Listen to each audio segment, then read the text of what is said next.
Hey guys, this is Alessio coming at you before the episode with a cool little tidbit/note. We have added a new perk to the $10 a month patron tier, and that is essentially, in essence, we'll be doing listener responses differently. You'll learn more about it towards the end of this episode, but as a $10 a month patron, you are now able to throw in a topic that you'd like us to discuss at the end of every season, and we'll pull them and talk about them. Our goal is to do them all, so we will be collecting a backlog. But if you want to have that fun perk, definitely be sure to go to patreon.com/Metal Gear Mondays. It is just one of many fun reasons to patronize us. Thanks. Enjoy the episode.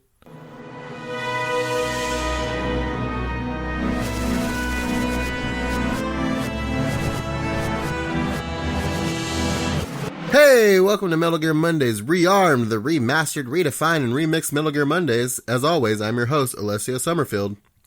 And I'm Sam Wright. Love this guy. Hi. Oh, Isaac.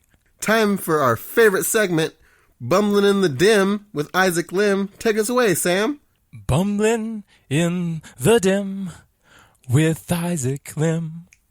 Last episode, we talked about how peptides can make your stomach curdle, how diarrhea is also a diuretic, oddly enough, and how Solid Snake isn't so solid after all. This week, we're covering things that didn't need pointless remasters. Enjoy!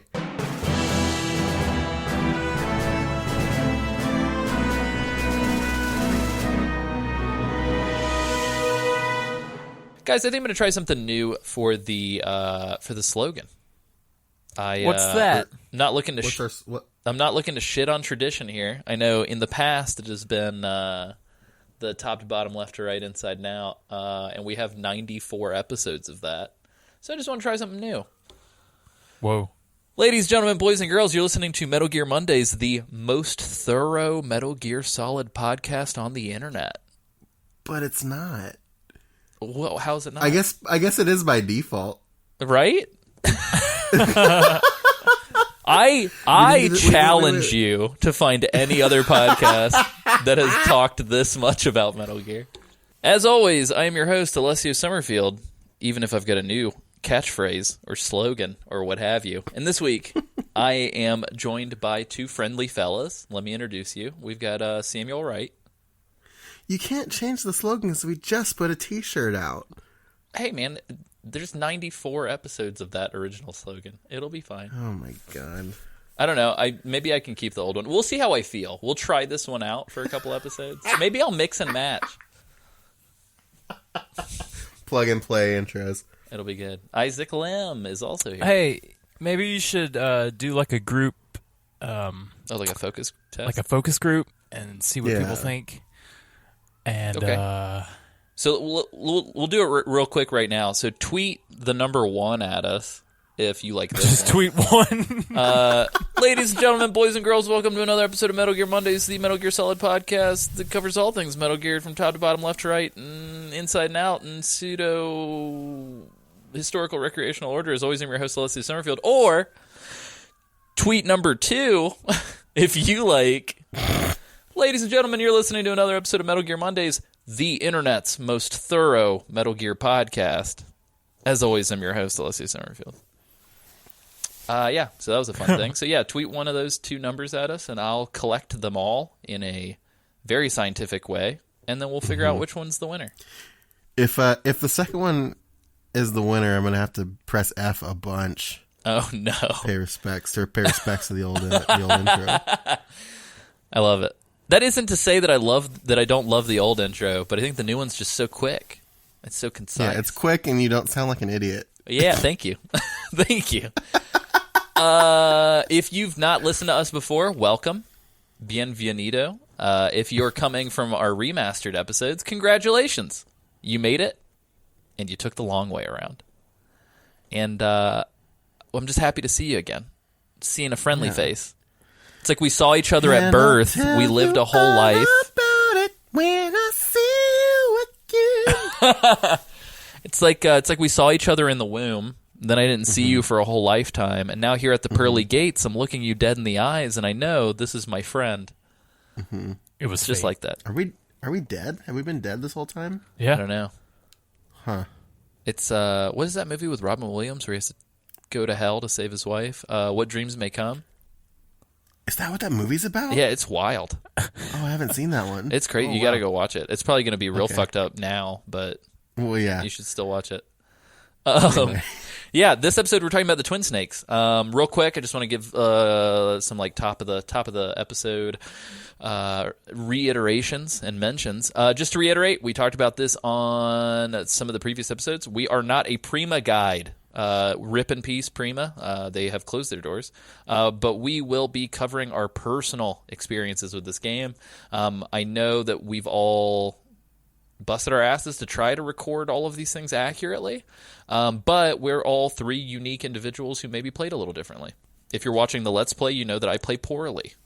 But yeah, we're actually not going to retread any of the plot beats from the original Metal Gear Solid. Just go back to those episodes if you want to hear about that.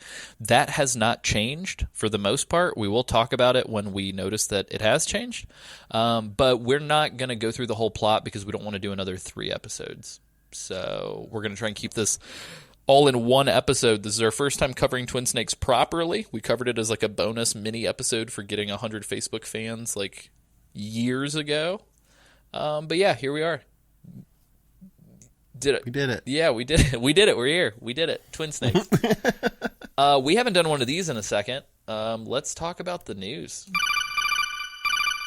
It's time for new news. Metal Gear news! Yeah! The news for Saturday, February 23rd, 2019. We're recording on a Saturday. Typically, we record on a Thursday. We don't have a ton of news, but let's talk about the 2 things we do have. Number 1, Left Alive, Square Enix's return to the Front Mission universe that I think we've loosely talked about. It comes out in 7 days. It's not looking great. They just put up like a 14-minute gameplay video. Did you guys watch that? I did. What'd you think? Nope. So I commented on the post on the Facebook page about it, but I don't necessarily think it looks bad. I think it looks like a high-standard PS3 game, which isn't inherently a bad thing, but I think that we'll just have to retrain our brain to like get used to it. The end where I guess his name is Mikhail gets in the robot, I was just like, all right, okay, this is good. And I like that there's multiple pro tags too.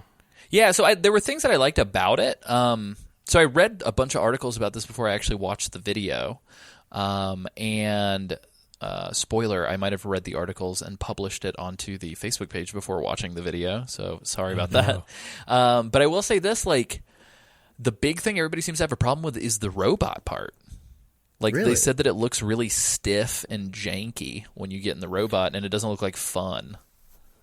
He moves. I think the robot moves a little slow, but I don't know. I think people are spoiled by like Titanfall and like games like that.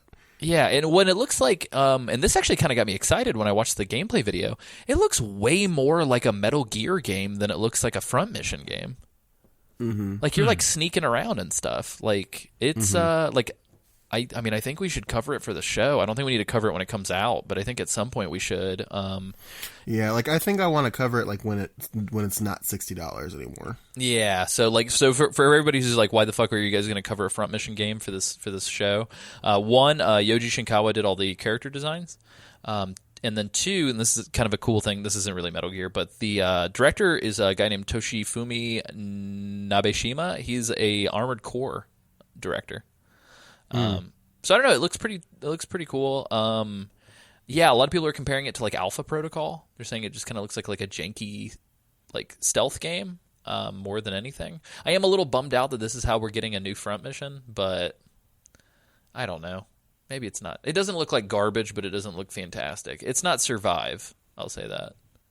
Yeah, but like in the pantheon of like shit, it's probably like it looks. I think it looks fun. It looks like it might be like a Deadly Premonition. It might be like a curiosity worth checking out. Yeah, well, I mean, the dialogue is kind of... I didn't kill him! I was framed! I love it. And I think he did it! Sam, can you tell us about this second news item that we've got? Yeah, dude. So, for some reason, there was this like tweet that went out a long time ago and it was about Snake calling the Colonel and saying, "I'm trying to sneak around, but I'm dummy thick, and the clap of my ass cheeks keep alerting the guards." And so that tweet got very popular on the app TikTok, and people would like record themselves saying it while somebody did something in the comments, or like TikTok's stupid, but anyway. So I guess this person on TikTok got David Hayter, because he's the son of a good friend of David's, got David Hayter to say the line on TikTok while he did something on the other side of the video screen. So we've got audio of David Hayter going, "Colonel, I'm trying to sneak around, but I'm dummy thick. The clap of my ass cheeks keep alerting the guards." Should I, Sam, I don't know if I've done this to myself in a long time. Should I cue it here? I think you should.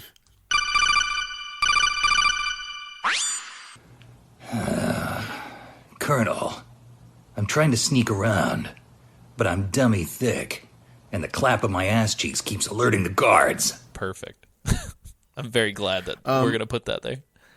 Yeah. So I got some questions about what dummy thick means before the show from Alessia.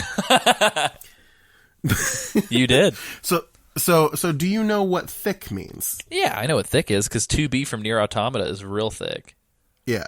So dummy thick indicates that somebody is advanced thick, like they're extra thick. But why? I don't know. Why the word dummy? Oh, is it because they're turning me into a dummy? Like he's so thick, he make you dumb. He's I a dummy. see, I get it. He's dummy thick. I feel all kinds of old. I feel like normally I'm pretty hot on the hip lingo, but somebody at work had to tell me what the fuck unit meant. Oh, is this that what a unit that boy is? Yeah, it was weird. I was like, "Oh, you mean like an RTS unit?" Like, no, what an absolute unit. Yeah, and so I was like, "Would Dwayne the Rock Johnson be a unit?" And he was like, "Oh, yes, Dwayne the Rock he would Johnson be." is for sure an absolute unit." Yeah, so that has been your slang update for the week. Slang of the He's a day. heckin' chonker. Very nice. Are you guys ready to finally talk about twin snakes in a proper way? Oh boy. I don't know if it's going to be a proper way. Oh, yeah, we're gonna get a little It's, informal. yeah, I don't know if it's going to be proper, but it's going to be better than the last time we did it. So. Yeah, I think I don't last even time we remember literally that. just like drank around my dinner table. Yeah, we sat around the dinner table and then we yelled at each other about the cats or something. Yeah, I haven't listened to that episode. I wonder if it's hot garbage or if it's good. So we're technically remastering this too. Yeah, that's true. But whatever. Yeah, it's out of order. Whatever. Here we go. Twin snakes. The twin snakes.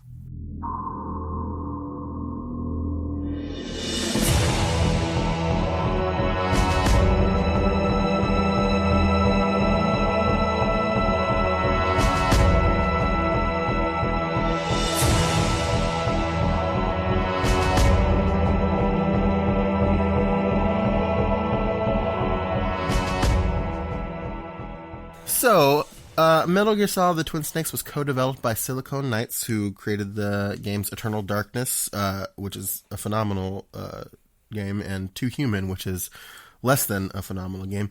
They had to atone. And Eternal Darkness was too good. They had to like balance it out. and then it was also by Konami, Computer Entertainment Japan, which of course is the creators of Metal Gear Solid and Silent Hill, and also fuck Konami. It is a visual and mechanical upgrade to the original 1998 classic, and was released exclusively for the GameCube in March of 2004. The 9th in the States, the 11th in Japan, and the 26th in Europe, because video games hate Europe. That's a fact. I think we have empirical evidence to prove that is a fact. Sure. Yeah, it's weird. I can't believe I can't believe that the GameCube got a fucking exclusive Metal Gear game. Yeah. And two, I can't believe that they like released almost like globally. Like they almost released everything like at the same time. It was like all in the same month. Yep. Pretty good. Pretty good. The game is still credited as being designed, directed, and produced by Hideo Kojima in a lot of places, while nearly all of the cutscenes were scripted and directed by Japanese filmmaker Ryuhei Kitamura, who's most famous for Downrange, The Midnight Meat Train, Godzilla, Final Wars, Azumi, and No One Lives. Have you guys seen any of those movies? No. So, like, I'm curious about The Midnight Meat Train. Yeah, so Yeah, I right. saw the cover for the Midnight Meat Train and for Azumi, and I think I've seen those movie covers before. They all look like, I don't know, just like weird B-movie like craziness. Huh.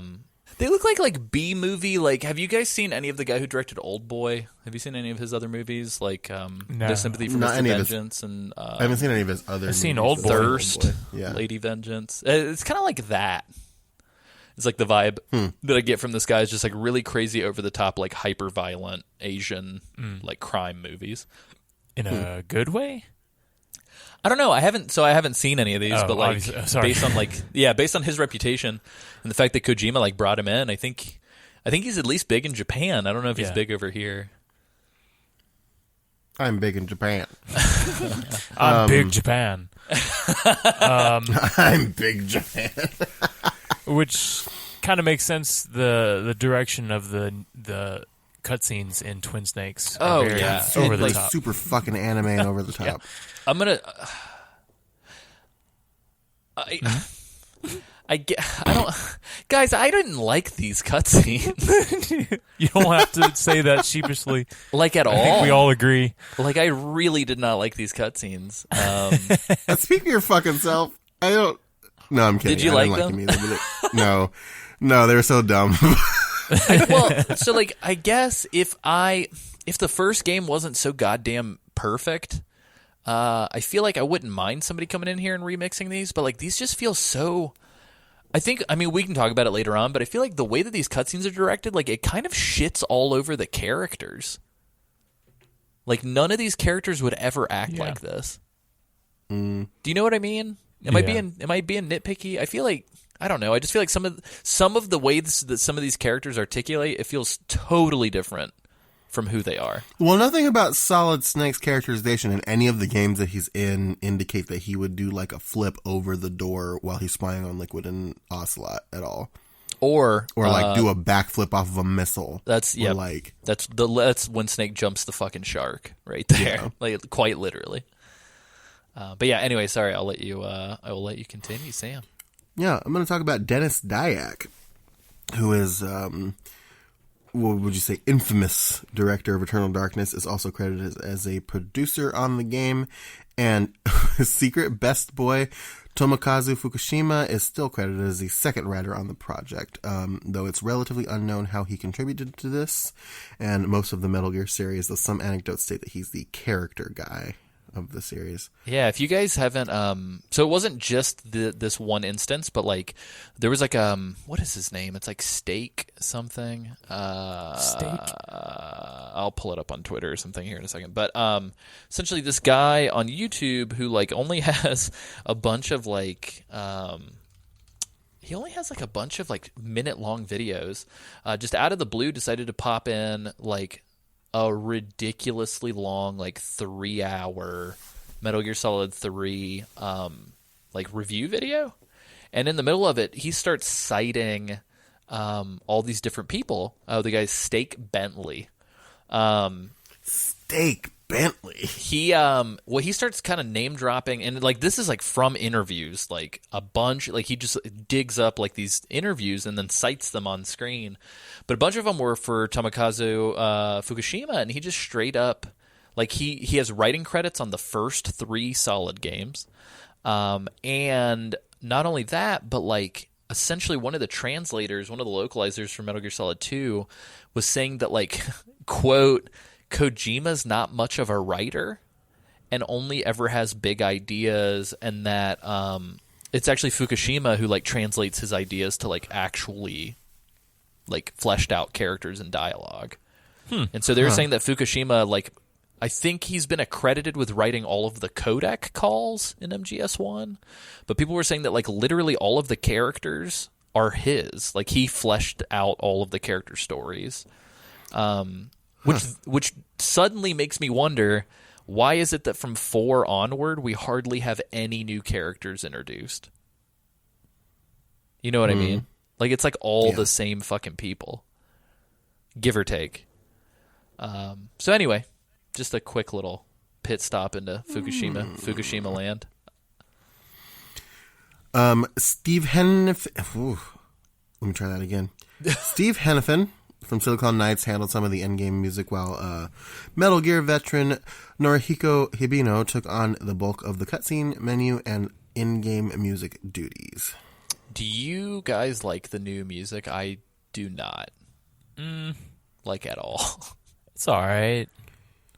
Yeah, it's okay. It doesn't use its like music and sound as like anywhere close to as good as the first one, like the original. It's not as some of the tracks kind of feel like remixes. I don't know if you guys noticed that. Like some of them have like little stings from the original, but like overall I was just like, why did you redo all this like excellent music? right. Mm-hmm. I wonder if it has something to do with the audio quality, which we will dive into Right now, actually. Yeah.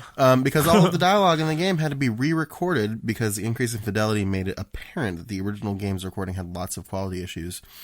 And there's a popular fan theory that states that David Hayter took half of the pay he could have so that all of the original cast could be brought back. It could easily be true, though we didn't find anything that could really substantiate it. But it's a nice thought. And David Hayter is a sweet boy. Yeah, so totally. it could be true. Go ahead. Sorry. No, I was just going to say, if anybody finds any proof that is true, I don't know if that comes up in some random interview or something. We'd definitely love to get links, dog. Yeah, please do. From what we can tell, everybody reprises their original roles from the first game except for Greg Eagles, who was the original person who voiced the DARPA chief in the Ninja, who voices the DARPA chief in this version. He only voices the DARPA chief. Greg Eagles does. The Cyborg Ninja is played by Rob Paulson, who is Pinky from Pinky and the Brain, and Raphael and Donatello from the 1987 and 2012 Teenage Mutant Ninja Turtles cartoons. Yeah, I want to plant a flag in Greg Eagles real quick. This dawned on me, and I think I talked to Sam and Isaac about this before we did one of our Let's Plays. Greg Eagles, who's DARPA and Cyborg Ninja, also fucking voices Grim from The Grim Adventures of Billy and Mandy. It's so good. Like as soon as I discovered that, I was like, dude, I hear it. I can definitely hear it. The other thing too is that they revised versions of Naomi and Mei Ling's accents, which is the fact that they don't have them, were carried forward into Metal Gear Solid 4, and all the MGS1 dialogue that appears in the game is actually pulled from the recordings for Twin Snakes.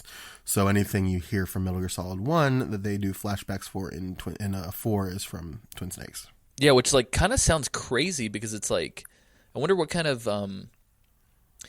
negotiations had to happen to get like Nintendo recorded audio for use in a Sony only game. Do you know what I mean? Like that seems like some hurdles had to be jumped.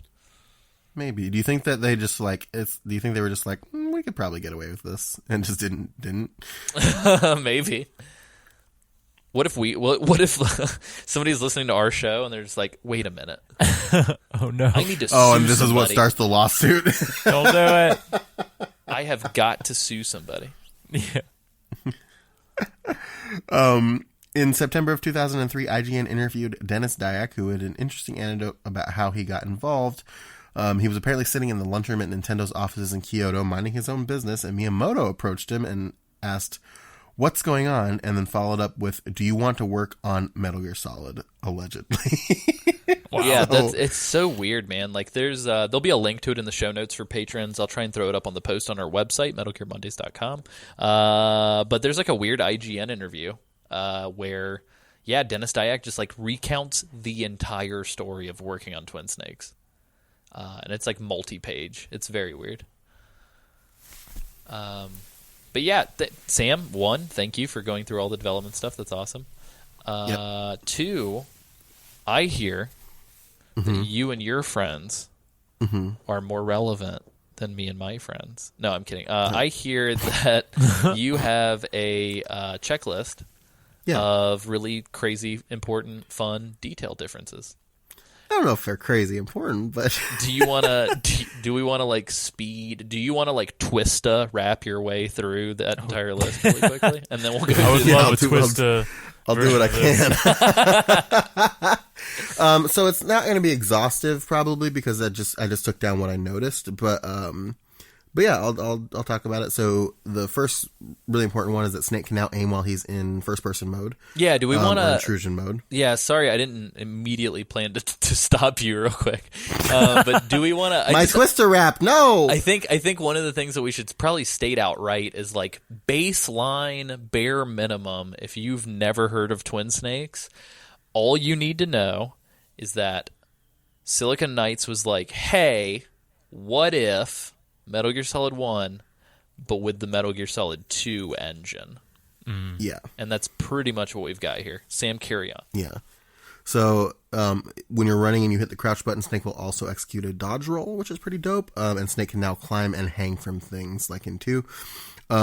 The game also introduces the no-kill option by giving you the M9 and the PSG-1T, as well as giving bosses stamina gauges like in Metal Gear Solid 2.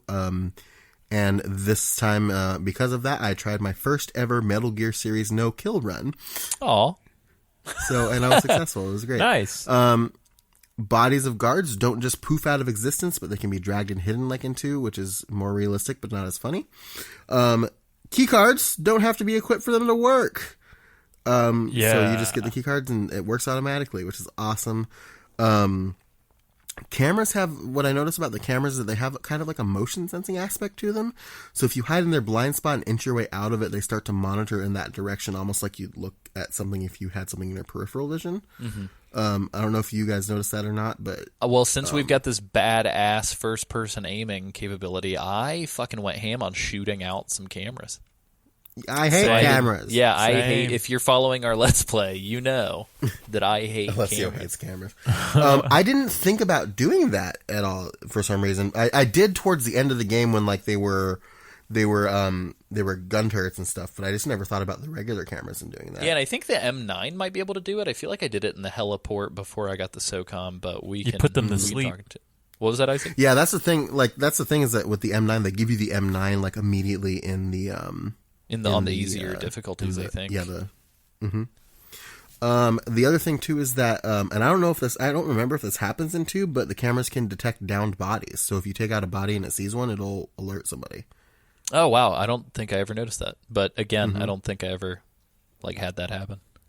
Yep. And then my last note is we've already mentioned it, but they can now be shot and disabled by using first person mode. So nice.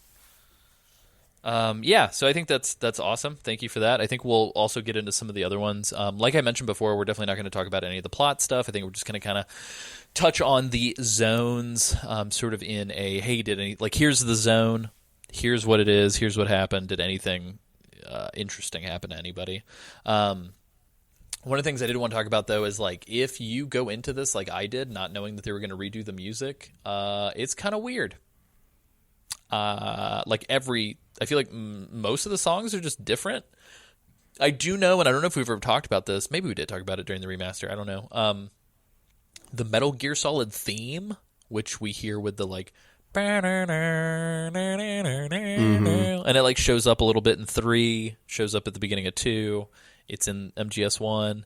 Apparently that like they discovered that it was like using some like music that was copywritten. Oh, no. Or something. And so, like, yeah, they legally can never use that song again. Oh, man. So, like, it doesn't even... I don't think it gets used in 4 at all.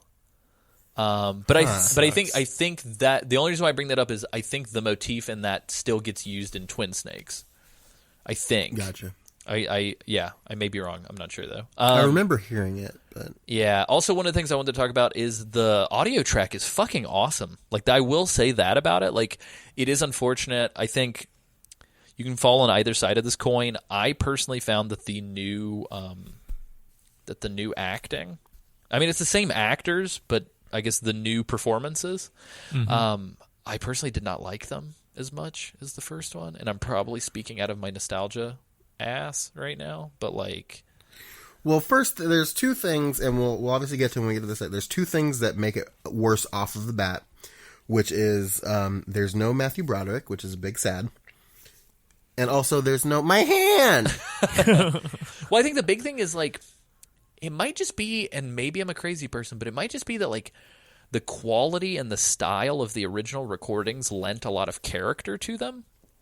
And I think in them sounding so crystal clear and the actors just being like, I mean, imagine if like, and it's not, maybe it's not, it wasn't as big as this, but if you were in a movie and then a decade later you got a phone call to redo that movie, I don't think you're going to give it the same sort of like energy that you did in the beginning. And that's not good or bad. It's just not possible. Like you can't recreate the shit that happened back then. So it's like, I don't know, man, it feels like kind of sterile compared to the first game. But all I wanted to say is I didn't mean to wrap this compliment in a shit sandwich, but we can talk about how each of us played it. Sam has a crazy story about how he's playing it. I played it on a Dolphin emulator on my iMac because copies of this game are like $140. And so I was playing with my studio monitors in my office at home, and I just wanted to say, like, the Dolby mix, when I saw the Dolby logo at the beginning, I was like, oh, whatever. The directionality on these speakers that I'm using, like, holy shit, it sounds so cool. Yeah, they actually did like a really cool like pseudo surround mix. Like, I don't know, it sounded really good. But yeah, that's how I played it. Do you guys want to talk about how we played it real quick? Sure. Okay. Sam is playing it like the weirdest way possible. In the weirdest fucking way possible. So I'm emulating it. Obviously, I'm playing it on a Wii, or I played it on a Wii with a PlayStation controller. So I played a game that was originally on a PlayStation that they remade for the GameCube with a PlayStation controller, and somehow that extra layer makes it fucking terrible to play with a PlayStation controller. Yeah, so we'll talk about the controls. That's one thing that changed, I would say, also for the negative. These controls are not good. But yeah, Isaac, how did you play it? I went out and bought the GameCube game. Did you really? No. That would be insane. I did find it in a shop. And they wanted like $150 for it. Oh, but it was sealed. Christ. It was sealed. That's but I was like, yeah, I'm not that dedicated I to compare this. you to a kiss from a rose. Yes, that one. So Sealed? It was It got sealed. anyway, how I actually played it was on a Wii. Hacked Wii, I guess. Did you use a say. GameCube controller? I used a GameCube controller, and I actually, so I have an original GameCube controller, and then I have a Wavebird. But does the Wavebird, holy shit, does the Wavebird have rumble? Because some parts I didn't feel rumble. Yeah, I think it's supposed to. Dang. Does that mean my Wavebird's broken? Dang it. Anyway. Yeah, I'm pretty sure they're supposed to, because I remember playing Smash with the Wavebird, and I think it rumbled whenever I played Smash. Okay, I'll have to look into that. Gotcha. But that was my experience. It's kind of interesting because it's 2 discs, obviously, and you have to load both of the ISOs onto the hard drive. And but it's crazy. You just load the first disc, and then when you have to insert the second disc, it just does it automatically. Yeah, which is kind of cool. Yeah, I had to when emulating MGS1 for the Let's Plays, I had to like custom build a .q file that like built almost like a playlist of ISOs. Oh my gosh. Just to get it to like register properly, which was a nightmare, but did not have to do that with Twin Snakes, so that's good. Yay, we're hackers like Otacon. I will say, just so you guys know, we finally learned the answer to our question, and guess what? I don't know how accurate this is, but B, like, if this is true, then like maybe we were being too hard on it, but like allegedly this game is based on the Japanese script. But I don't know if that's true, because this feels very similar to the script. Like, they do a couple subtle changes, but the script is virtually the same. Yeah, so I don't know. So somebody was saying that it's based on the Japanese script. I don't know if I believe it, but that being said, I am so fucking happy that Foxhound does not have a hyphen in between Fox and Hound anymore. Mm-hmm. I'm also very happy that Campbell pronounces shaman correctly. Yeah. Shaman. Yeah. He's not like, he's a shaman. He learned. Yeah, that's the first big change, is that he calls Vulcan Raven a shaman instead of a shaman. Yeah, somebody called Paul Eating and was like, "Yo, you fucked up. You fucked this up, bro." But yeah, that's also, the reason why they remastered it, because he Yeah, messed right. up What if that it one was? word, and they said we got to redo it. Yeah, Paul Eating was like, his agent was like, "Look, you guys have to redo this game." So I just wanted to say before we get into like the main meat of the action here, it's really weird to see some of these environments that were never intended to be seen in like full 3D. Because like, so the briefings are fully 3D now. They're not these fucking awesome. Don't like that. They're not these awesome Yoji Shinkawa hand drawn things. They're full 3D and like, it's not. I don't know, man. It's weird. Like you could tell what is a updated version of what Konami originally put together, or like Kojima's team originally put together, and you can tell like what was like, LOL, we're Silicon Knights and we're just gonna like throw this shit together. Not that I'm not saying they did a bad job. I'm just saying like I don't know. They weren't the original team that put it together, so you could see the seams between like this is new and this is old, and like they don't belong together. Obviously, I think Kojima's team had to approve of everything. So I don't know how far that goes, but there's something weird about like, and it's specifically in these briefings, man. I was telling Sam about this, so I watched all of them, and probably took way too many notes about them. But like, in the middle of the briefing, like Naomi is like doing goofy like silent movie comedy shticks in the background. Like Snake is doing this like goofy cigarette thing where he's like trying to like light a cigarette and can't do it. Naomi takes it out of his mouth and like stomps it out in the background. Just like Snake and Campbell are doing weird shit with their hands, or like getting up and like staring at each other's faces, or like laughing. It was weird, man. Like, it just doesn't feel like it was in the original tone of what these were supposed to be. And so it's just stuff like that I don't know. I think that film just kind of like is over the entire game. It's like this weird, like, it feels like somebody was shown Metal Gear and like made their own version of it. Do you know what I mean? Yeah. And I mean, it's not awful. Like, the game is still fun to play, but like, it's just a very different tone. Like, it's not like hard edge, thriller, creepy, cyberpunk, late 90s, scary. It's like kind of how many more qualifiers? It's like goofy, like early 2000s Nintendo is like what it feels like. Yeah, it doesn't have like that same sense of foreboding, I think, that the original game has. Like in the first game, like I felt tense all the fucking time. Oh yeah, I was like, what's going on? This feels weird. But anyway, we should probably dive into like the actual game, because we got to talk about these cutscenes.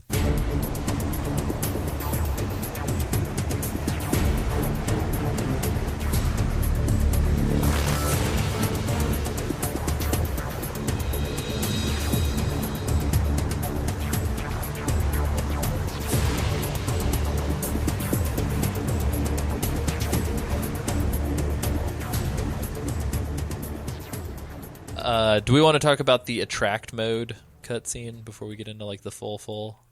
Nah. Okay.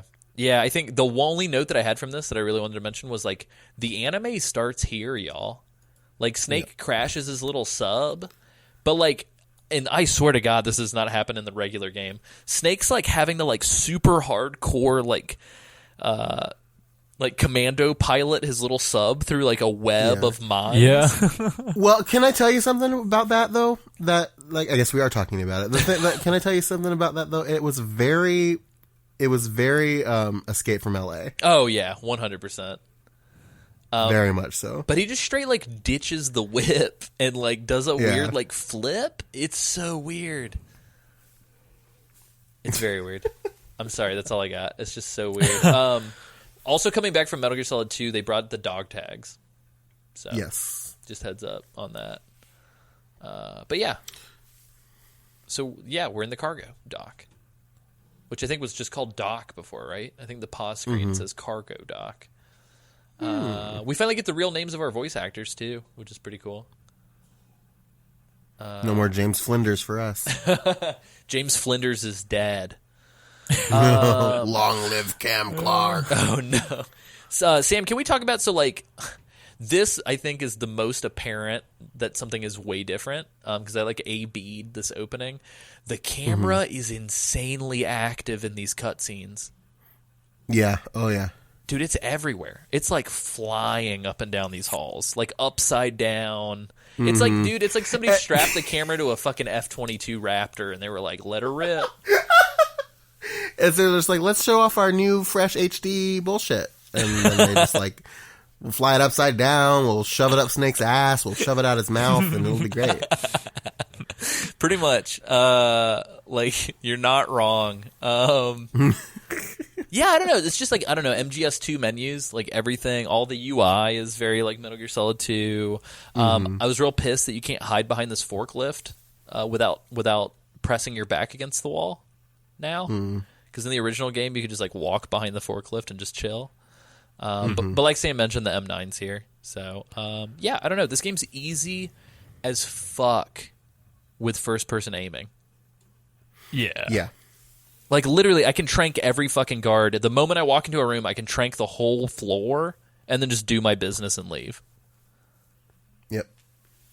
Yeah, did you guys have similar experiences? Isaac, what was it like stepping into this fresh world? I actually didn't know about the first person because on the GameCube controller, it's like that little trigger button, Z, I guess. Yeah, the Z. But for whatever reason, I didn't know it was there. So half the game, I didn't really use it, and then like the second half, I was like, "Oh, what does this button do?" And, you know. If you press it, fun fact: if you press it during the Ocelot fight, he just dies. Huh? Really? If you press Z, Ocelot just dies. That's a bad joke, but we'll get to it. Get at it. But yeah, it's a cool little trick. I played this on. So y'all play this on easy? Mm-hmm. Yeah. I played it on very easy. Oh, Isaac. I thought he was going to hit us like, I played it on normal. No. I want Isaac to be like, I played on European Extreme. Well, I started this just 2-3 days ago, so I was like, crap, I don't want to struggle through this. So, sorry. Not sorry. But sorry, not sorry. It's fun. Regardless. Yeah, it's still a good game. Like a bad Metal Gear is still like an okay game. Yeah. Except for Survive. That's not a Metal Gear. Oh no, it's garbage. I still haven't played that. Good. Don't. Yeah, never do it. Never do it. Oh, I wanted to ask you guys a quick question. Speaking about emulation, so on my version of it, whenever you do the codec screen, is the background supposed to be like a blurred out still image of like what's going on?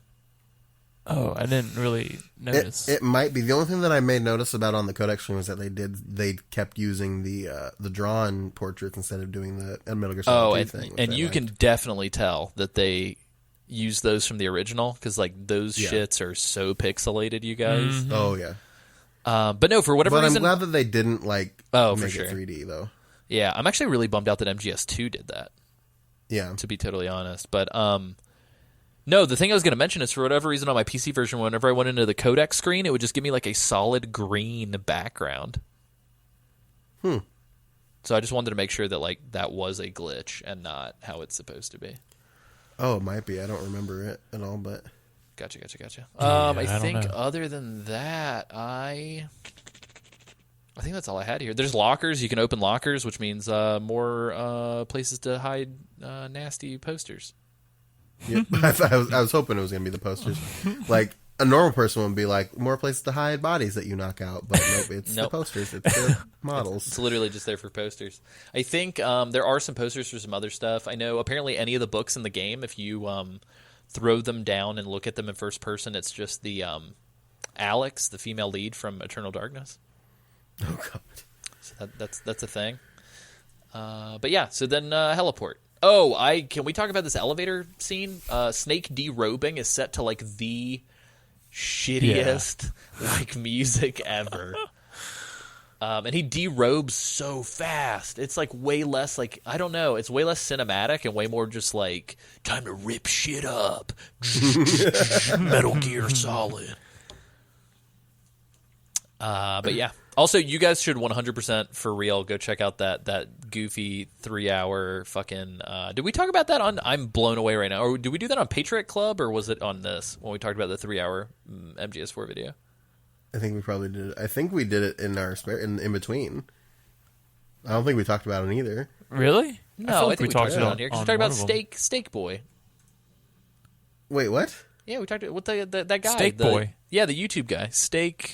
Yeah, that was this one. Yeah, that was this. That Okay. was this one. That was this one. Okay, my brain's broken. 100% an ongoing joke in that video, which made me fucking laugh out loud every time, is that like he would just like in the middle of a cutscene, Snake would be like, somebody would say something and then Snake would say some like snaky shit, kind of like, I'm not gonna kill her, I'm not gonna die until you're dead, and then it just like hard cuts to the Metal Gear Solid 4 logo and it's just like and it's so good. Anyway, I had to plug that because it's phenomenal. I'm sorry, I probably sound like a crazy person. Let's talk about the heliport. Yay. Heliport, what'd you guys think? This is way this is way easier in first person. I just shot every camera out. Yeah, so the thing that about the heliport, like, did they change the layout a little bit? Like, I don't remember there being like this gate, like this bar here blocking the left side of the heliport. No, so that's always been there.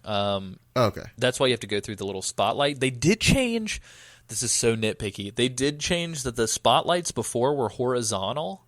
Yeah. Now they're vertical. God. But I no. love that they're vertical now because it makes sense with where the lights are at.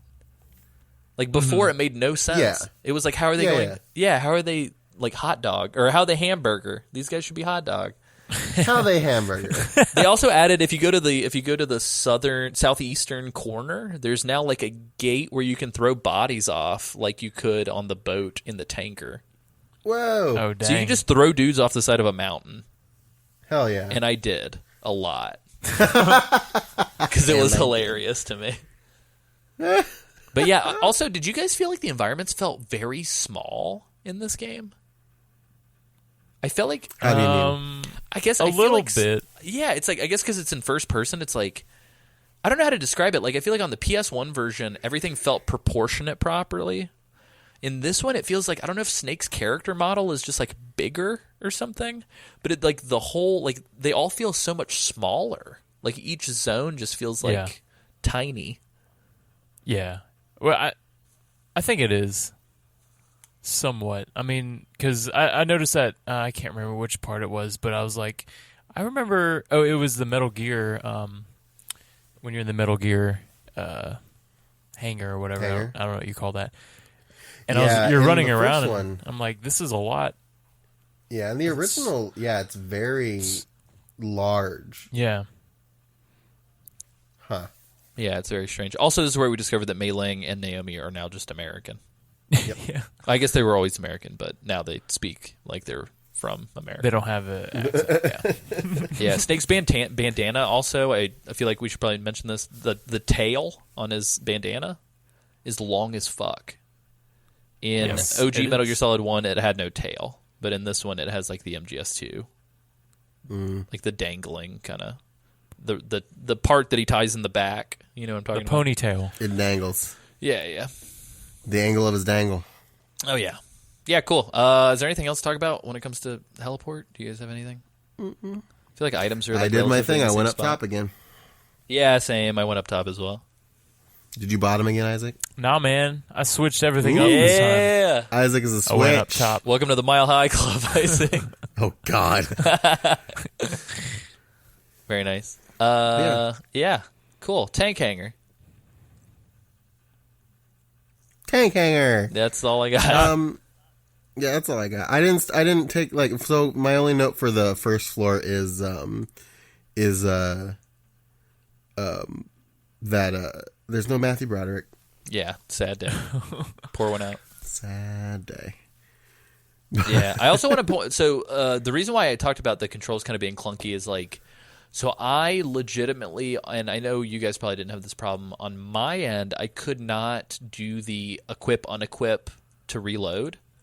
Really? Because since the GameCube only has one pair of shoulders and not two, for whatever reason, it's pressure sensitive, I think, on the GameCube. And so I think it depends on how hard you push the button. But for whatever reason, I didn't have that pressure sensitivity set up properly on my computer. Did you guys have that problem at all? I didn't, but I could never figure out like you said, the pressure sensitivity of it. Sometimes it would work, sometimes it wouldn't, and it was kind of frustrating. Yeah, it's not as like digital as the because on the PS1 controller you just tap R1 twice and you reload. Mm-hmm. But in this one, it's like you almost have to find like the halfway point. Like you can't click the shoulder plunger all the way because then it'll just like bring up the menu. But Sam, you're telling me you like mastered the timing, right? Yeah. So I don't know how, but like it was just like I became a master of just like tapping it just enough to do the trigger. It was very weird. Did it feel like a Gears of War reload or something? Well, I don't know how to explain it. It was just like I just thought like, okay, I press it down, it doesn't do what I want it to do. Okay, well I'll tap it here, and that didn't work. But here's the sweet spot, and then I just like became like a master, like of, a like, Zen Buddhist. Yeah, like I just like I was just like fingering the button. Oh no! Yeah, so wow. There's that, and then the other weird clunky thing is like you have to press Start and A to pull up your codec, and then Start and B I don't to like pull up that. the pause menu, and I do not like that. So let me tell you, since I was playing with a PS4 controller, the way that you have to pause it, and I became fucking great at this too, was like, so you have the big old touchpad in the middle of the PS4 controller, so you press the options button, and you have to like tweak your hand to like hit the circle button to pause it. Fuck, man. Yeah, Never that's crazy. again. Yeah, that's bananas. Well, and likewise too, it's like if you can't just map. Like I literally had to open the instruction manual for the game and map my buttons on my PS3 controller so that it wasn't an exact analog of the GameCube controls, but it was like where they should be based on MGS1. And that actually kind of fucked me up because like the GameCube controller is not laid out the same way.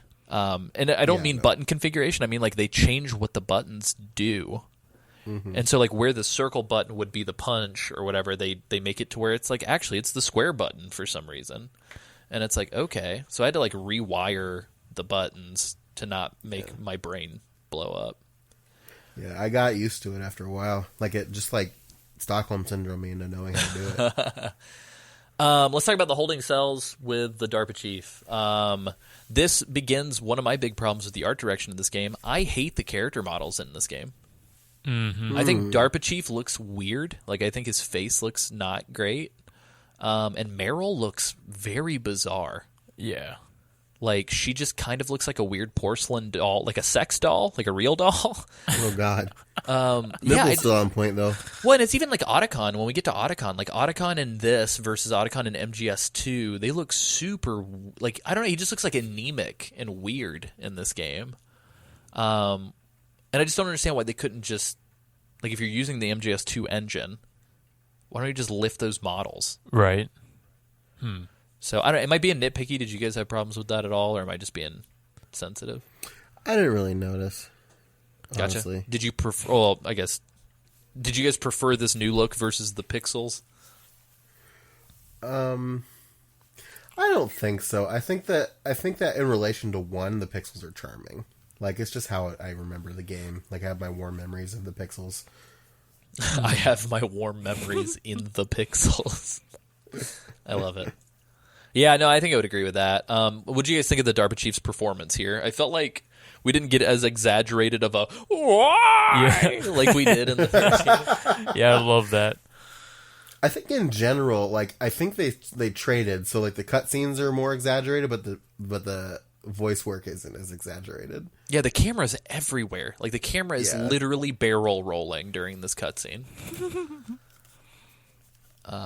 I'll have to link to some of these cutscenes on YouTube because 100% you guys owe it to yourself to check it out. I'm sure somebody's like rolling their fucking eyes right now, and they're like, these guys are not appreciating this great game because of how goofy everything is. Come on, man, it's a goofy series. We get it, but like, check it out, man. Like, MGS1 was always like 1 foot, I'd say 3/4 of a foot or 3/4 of both feet in seriousness, and then they just got a little goofy. And I feel like the series got goofier after.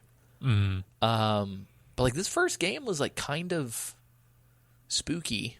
Yeah. And this is not. This is like fucking Saturday morning cartoon compared to what it was. But I guess you got to look at it from the point of view of the platform, the GameCube. Well, most of the games, I would assume, I mean, I don't really know. A lot of the games that came out on the GameCube were more kid-centered, I guess, as opposed to the PS2. And so maybe that's the direction that they were trying to go. But again, yeah, I don't know. Yeah, I mean, if it led to us getting Shadow Moses and Solid Snake and Smash Brothers, then like, okay. But no. Well, I mean, was that really a good thing though? Because they nerfed his butt in Ultimate. That's true. Isaac, to counter your point though, like Nintendo, I think at the time was trying really hard to not be perceived as just for kids, because like the Resident Evil remake, Eternal Darkness, Resident Evil 4, Killer 7, like there's a bunch of stuff where they were like, we're hardcore M-rated kids. Yeah, I think they try that with every console. Yeah. So, is there anything else that you guys want to talk about here? I think the same trick works with Meryl in her underwear if you go up and down the ladder. I did not test it out, but I'm fairly certain. Yeah, I didn't test it out either. I was just like, you told me about it in the first one, and I was just like, nah, I'll just let that go. If you want to see it, I did it on the Let's Play. So, not for Twin Snakes, but in MGS1. Yeah. Then we go back to the tank hangar, and we go to the armory, and then we get to one of the bosses whose entire gimmick is destroyed. Well, I will say really quick about the section, the B1 of the tank hangar, is that Psycho Mantis is wearing a sick new jacket. Oh yeah, he's got a hot boy new fucking trench coat. I will say though, his introduction here is actually creepier. Yeah, I think they did a good job with that, and I think that might be Silicon Knights playing to their strength. Since they had just done some super creepy shit. I think in MGS1 he's wearing a trench coat in this as well, but I think it's just like really pixelated. He's wearing a trench coat, I think, in the flashback that Snake gets, but I don't think he's wearing it in the hallway. Oh, I see. Okay. And also, you get a glimpse of Meryl as she takes her mask off. Yeah. In the elevator. I don't know if I liked that. No. Yeah, I don't think she took her mask off in the other one, right? In the elevator, she does. Oh, okay. Yeah, right on. No, I mean in the original. Yeah. No, in the original, she does not. She just does her weird little fist pump. Oh, yeah, she does her like, we did it! I just like how it was, quote-unquote, a mystery up until the reveal that it was Meryl, whereas here you're just like, oh, that's a girl. Oh, check it out, it's Meryl. Yeah. Well, I mean, I don't know how much of a mystery it was in the first game that it was Meryl, because her cell is empty and the guard is naked. Yeah. But still, it's a mystery. Sam, can you tell us more about this creepier Psycho Mantis? Is there anything in particular, or is it just like the overall presentation? I think it's just like, so we talked about, I think it's just the way like the camera work is done. Like we talked about how the camera is like all over the fucking place, but this is one of the few places where it actually like works to its strength. It just feels creepy. Yeah, somebody gave the camera a shot of tequila and told it to sit down and shut the fuck up. Yeah, that camera is on crazy pills during this game. Yeah, nice. If you've seen Gaspar Noé's Into the Void, then you know what this camera is doing. Anyway, we fight Revolver Ocelot. It's way easier. Oh no, bless you. It's way easier to spot these walls with the up-resed graphics, I would say. Mm-hmm. Like, holy damn. It's like, yeah, okay, it's right here. I get it. Yeah. But yeah, we fight Revolver. Yeah, Baker. When you walk in, Baker coughs up blood in this intro cutscene. Mm-hmm. They also it's also super weird that Snake doesn't notice the C4 at all, because it's very obvious that it's there. Yeah. And Ocelot also doesn't masturbate his gun at all like he does in He the does original. not. Yeah, and fun fact, with the M9, you can stand in one spot and shoot him through the C4 very easily. That's exactly what I did. And just put him to didn't sleep. Move a muscle. I just stood in the spot the fight started, aimed across, and I think I got clipped once, but aside from that, I was just like, ah, ha, ha. Yeah, it's it kind of, I don't know, man. I think there are aspects of this remake that make a very strong argument for, if you're going to remake a game, do not remake the mechanics, because you're going to ruin why the game was designed the way that it was. Mm-hmm. Isaac, you said that you didn't really use the first person. How did you play the Ocelot battle? I think I did it just the normal way. Was it OG was way. it any different? Like how? I'm trying to think. Did you shoot him with a gun or with a tranquilizer, Isaac? I shot him with the gun. Isaac. Oh. Gotta get the man. Because honestly, I didn't really have any what do you call it, obligation, if you will, to no kill, like to Sam not did. murder people. So I said, just destroy them all. Isaac said, at least I fought for what I believed in, and then cocked his Wow. SOCOM Okay. and blew their brains Okay, out. Jaeger. Very nice. But yeah, so very, very. If you're using first person, the fight is just kind of trivialized quite a bit. Like it may have well just been a cutscene at that point. Like that's how trivialized it gets. Yeah, it's pretty bad. Ocelot then getting his arm chopped off is also very anime, because like it does like that. He gets his arm chopped off and he looks at it, and then the blood spurt is delayed. Yeah. And then he screams. Which, I'm not going to lie, I do love a good delayed sword slash. Yeah. And boy, oh boy, it's like they read my mind and then gave me so much that I got sick of it. Because then Cyborg Ninja cuts this column in half. And later on, we'll talk about this, he cuts a fucking building in half. I'm pretty positive. Unless I just saw the animation incorrectly from my vantage point. I don't know. But he does straight cut like everything in half in this room. Yeah, he does. It's a lot. It's Frank, you know? Frank does what Frank does. Frank's just gonna go chop, chop, chop. And then the other thing too is that like Snake and Gray Fox get into like a fight. So like Gray Fox does like this Pele soccer kick on a big giant portion of the ceiling that he cuts out and kicks it at Snake, and Snake like dodge, like, come the fuck on, like what the fuck is going on here, Dude? It's crazy. Like, I half expected, and I'm sure this happened, and I just didn't take note. I half expected Snake to like sword fight him with his pistol, like deflect the sword with his pistol. Do you know what I'm talking about? Yeah. And he hates it. Yeah, so you get the cutscene with Baker, and then you call Meryl, and then there's this like weird. So I'm going to ask you to cue it here, Alessio. This weird sound effect that happens every time Meryl whips off her mask. It's not the Can you same as cue the that first here? game, right? Are you Solid Snake? That's what some people called me. The legendary Solid Snake? You? Sorry about before. It's not the same as the first game sound, is it? There's Where not. it's Well, like- there's not. No, there's like a weird noise. Like it's a like just let's listen to it. Like it's like Meryl has. It's like that like in the first game where she's like pulling off a piece of fabric. But there's like a sound effect when she pulls off her mask weird. in this one. One of the things too, by the way, with that Pele backwards like soccer kick that happens, Snake like barrel rolls and then like is like on his back for a very long time in midair. Yeah. In that Oh, yeah. cutscene, like I was like, I think Snake levitated. It's very strange. Yeah. So moving on. Effectively after that, we are headed to the canyon with our good buddy Vulcan Raven fighting us in a tank.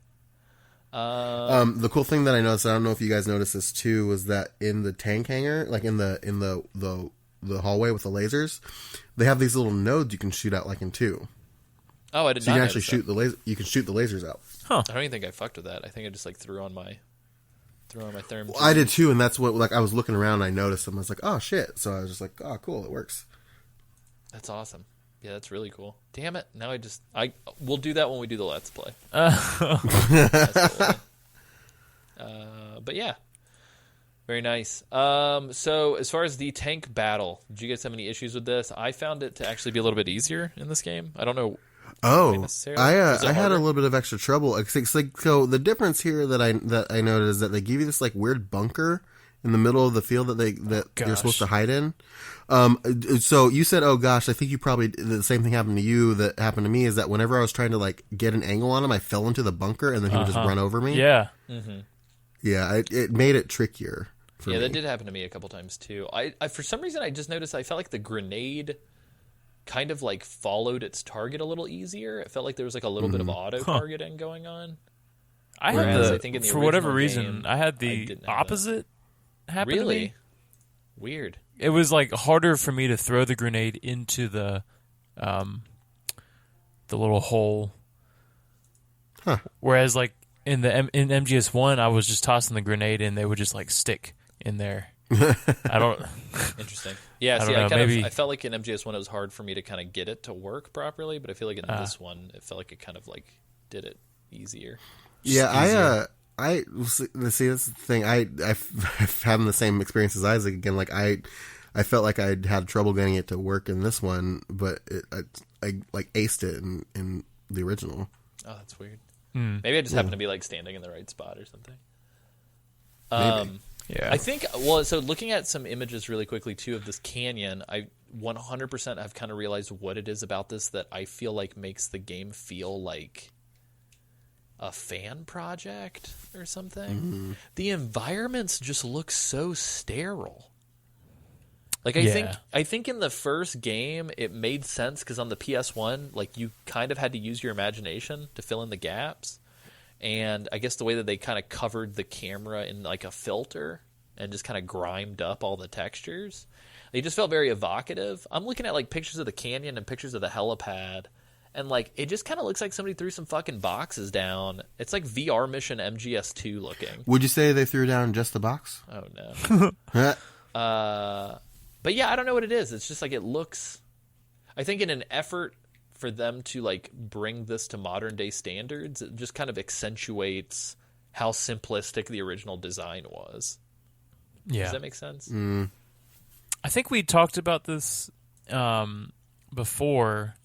where the in MGS1 it had some sort of like a film over it, made it seem grainier and more gritty. Yeah. And maybe that's what was missing in Twin Snakes. I don't know. Yeah, maybe. Yeah, because I'm noticing that the camera does not have that whatsoever. Yeah. Like everything's just very bright and like sterile. Interesting. Cool. Sorry, I promise I won't keep harping on that.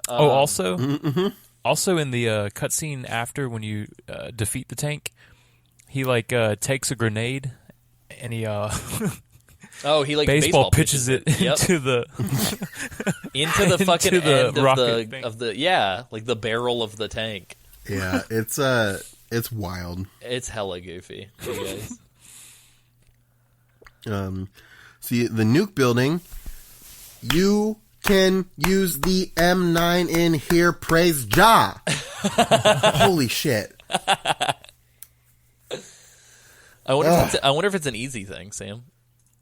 Maybe. I don't know. I'd like to see, but who gives a fuck? You can use the M9 to take out guys. Yeah, also, pro tip on whoever wrote in and told us about the PSG-1 situation, sniping people from the door in OG MGS1. Oh, yeah. We recently did that on a Let's Play, and hot damn is that very gratifying.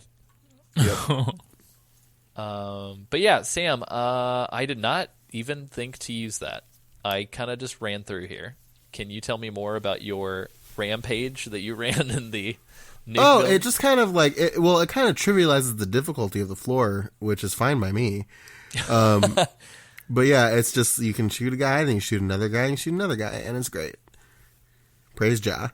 Praise Jah. Very nice. After that, we go down to the gas chamber is where I went. I did not go to the top floor. Or to the B1, excuse me. I went straight to the B2. One of the things that I noticed is one of the lockers in here, there is a poster, I believe it's for Eternal Darkness, which I thought was fun. It is way easier to do this part. I feel like I had a lot of trouble on some of my MGS1 playthroughs. In Twin Snakes, I did not have any trouble. It was very easy. Yeah, I didn't either. So, yeah, no trouble here. Okay. Isaac, did you have anything? We talking about the Nikita? The gas room. blowing up the Nikita? electric box. Is that what we're talking about? Yeah, I didn't notice really anything super So different here. I looked up a couple of differences between the versions, and Isaac didn't have to deal with the cameras at all. Yeah, it did. Oh, they're just not there? I don't. They're not there in Very Easy, are they? Are you talking about in MGS1 or Twin Snakes? No, In Twin Snakes. Oh, yeah, they weren't there. Yeah, they get rid of the cameras in Very Easy on Twin Snakes. Isn't Very Yeah. Easy specifically for Twin Snakes? Because I don't think MGS1 has... No, Very no, Easy. it is. You're right. It's Cool. just on Twin Snakes. Very nice. But, yeah, it was a lot easier. I did it my first go, whereas MGS1, I think I had, I don't know, maybe 10 Nikitas to get it. Jeez. It was annoying how like, Oh, yeah. I had to use a lot. Because y'all know I hate cameras. We get into Cyborg Ninja Hallway. This place is madness. Yeah. I believe this is where Cyborg Ninja like literally cuts like part of the fucking building in half or something Yeah. crazy. I don't think it was as like creepy and bad as the original. It's not creepy. It's just crazy. He's just Yeah. like slashing motherfuckers, like vertical bisecting them, Yeah. and just blood It's going really weird. everywhere. And then the after the boss battle, the bang my head into the ground scene is like, the cinematography is like way crazy on that too. Yeah, and it's kind of fun in moments like here, I think. Yeah. This feels very much so like, hey, we watched the original Cyborg Ninja scene. We watched the Vamp scene. Mm-hmm. We get it. Y'all like some crazy shit. We're just going to up the ante. And it just kind of feels like they're just like cranking it up to 11 for this. Yeah. Yeah. It's very over the top. Yep. there is one part in this cutscene where I guess it's this one last guy, and he fell down on his back, and you just see Cyborg Ninja walking very creepily, and then turns the corner, but he's still looking straight ahead, and then his face is all covered in blood, and then he slowly turns to the last soldier. I thought that was pretty creepy. I don't know if you guys remember that, but Yeah. and then just obliterates him. Like Exodia obliviates, Very nice. obliterates. I like obliterates. That's pretty good. It was a Harry Potter spell, the first one. It was the second one. It was not. Wingardia Oblitiarsum. But yeah, and then Ninja rolls up into Otacon's spot, and then we also roll up into Otacon's spot, and then this happens again. Yep. Fight the boss. I think it's when he's invisible. It's like easier to see him in this. I don't know if Yeah. like, Yeah, It was- the fidelity kind of makes it a little. yeah. But yeah. I mean, it wasn't the battle wasn't much different. Same strategies before. Yeah, it's fun. I found this to be a pretty fun fight. Yeah. Otacon does a lot more dramatic crying in the post cutscene. He does. And so the thing about Otacon in this game, they make him way goofier and like more aloof and awkward in this one. Like he does a lot of pratfalls. Yeah, he's very much so a what's the word I'm looking for? Comic relief character, I think, Yeah. more in this than he was in the original game. Yeah. Also the scene that plays when he's talking about how he got into robotics is from Zone of the Enders 2 instead of Yeah, the which other is thing. awesome. I actually really love it. And speaking of Zone of the Enders 2, I was going to make note, the Police Knots poster in the background has been replaced with Zone of the Enders 2 as well. And then they've also added a GameCube and a Mario and a Mario statue and a Yoshi statue to his office. Did you notice that next to the GameCube there is a wave bird, by the way? Is Oh there yeah, really? yeah, a little thing. I have that. I hold it. Did you Also did read- you oh, go ahead, Isaac. I was just gonna say, I read somewhere, I didn't do this, so I can't verify. During the battle, if you shoot Mario, you get a little boost in health. Whoa. A really? little I did one-up, not know if that. you will. Yeah, I do know that. I did do that. I shot the Mario statue, and it does a little like one-up sound. Nice. But I did not know about the health thing. It's kind of cool. Interesting. Yeah, and then as we have alluded to, we go back to B1. We're looking for Meryl. Nothing super different here. I did notice, and I don't know if this is in the original game or not, if you call, and I just thought it would be funny, and I'm glad it worked, if you call Mei Ling once you get Meryl to notice you and you chase her into the women's room, if you call Mei Ling, she will call you a pervert and refuse to save your game. What? Which I thought was very good. That's awesome. Very good little fact. Also, one thing I discovered while playing this is if you call Mei Ling a bunch of times and don't save, because I was calling her just to see if her quotes changed, her little proverbs. I called her 3 times, did not save. She gets very angry and asks why you're calling her if you don't want to save, and then actually sticks her tongue out at you. She does that in the original too. Doesn't want to mess around. Yeah, I didn't notice that. I feel like a lot of my notes, and if I'm keeping quiet in any of these zones, it's just because I feel like it's just shit that was probably in the game the first go around, and I just didn't notice it. But I noticed that a lot of the notes that I took ended up being in MGS1 as well, and I'm just silly. So. Well, so the things that they changed about this scene, Meryl, when you walk into the bathroom, you no longer have to walk to the back of the stall. It's just a cut scene now. Yeah. Her nipples are still going strong. Oh, yeah. Even stronger. Oh, yeah. And we also don't have the weird mirror snake issue that we talked about in our Let's Play. While doing the Let's Play, Isaac, Sam, and I, and this is after the remaster, so we couldn't have known, we discovered that it hardly ever shows it hardly ever shows 2 snakes. It only ever shows one, either mirror snake or actually in the room snake, and we were joking that it was tech limitation problems. So yeah, sorry about that. So we move on pause. to this to the captain's room. Meryl does this weird so there's a couple of changes in the commander's room. There's a couple of changes they've done here. She walks really weird. She walks in a weird drunk walk style. It's kind of unsettling.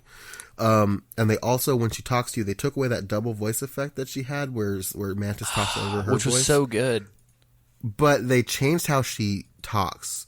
Mm-hmm. She talks kind of like this now, and it's a different kind of creepy.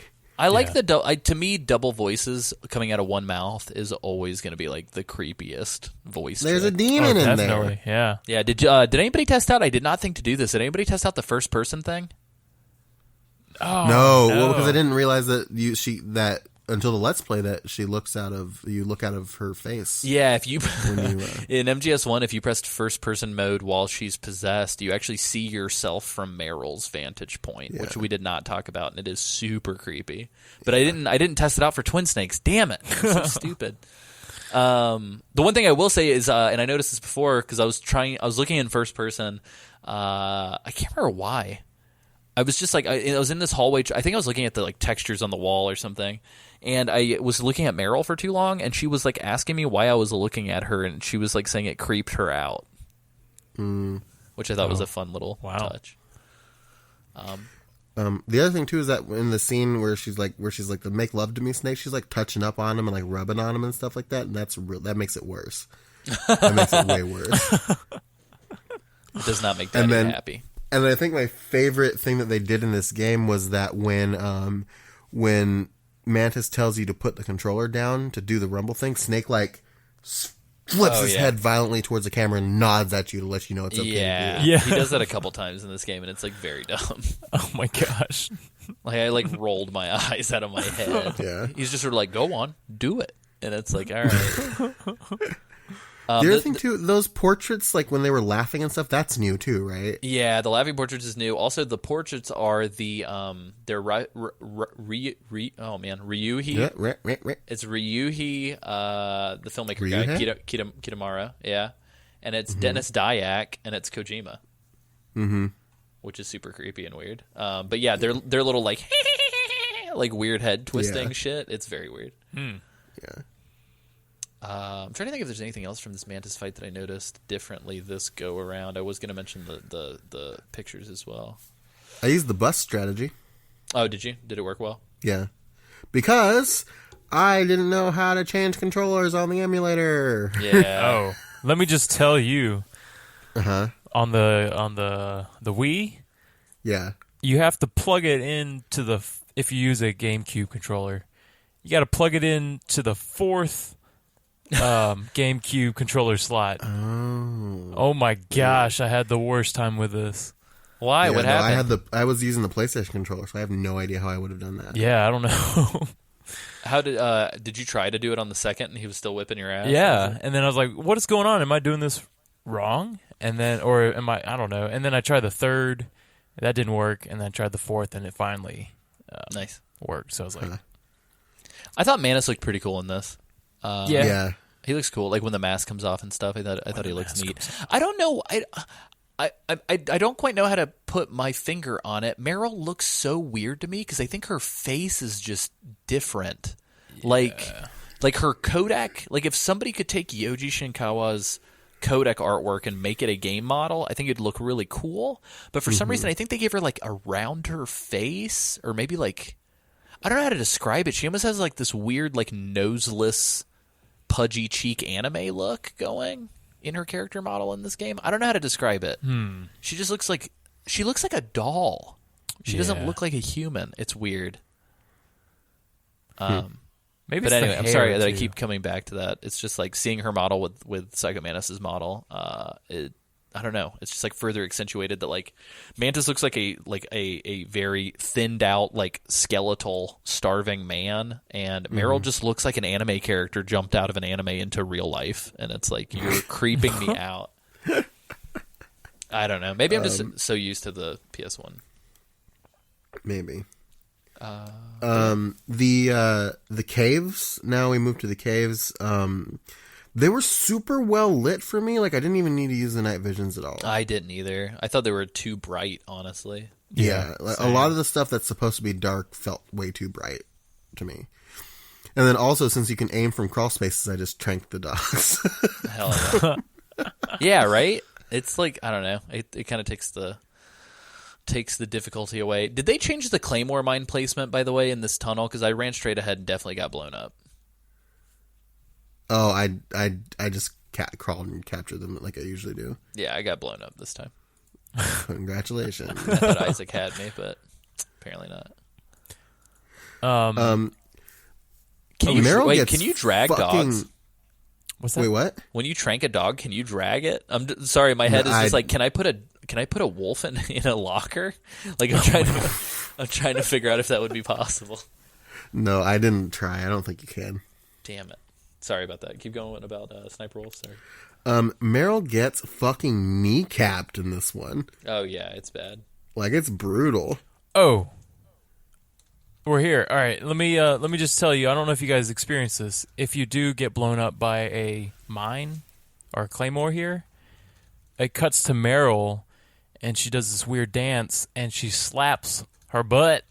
I did not notice that at and all. And she like does this wave at you, and I'm like, what is happening?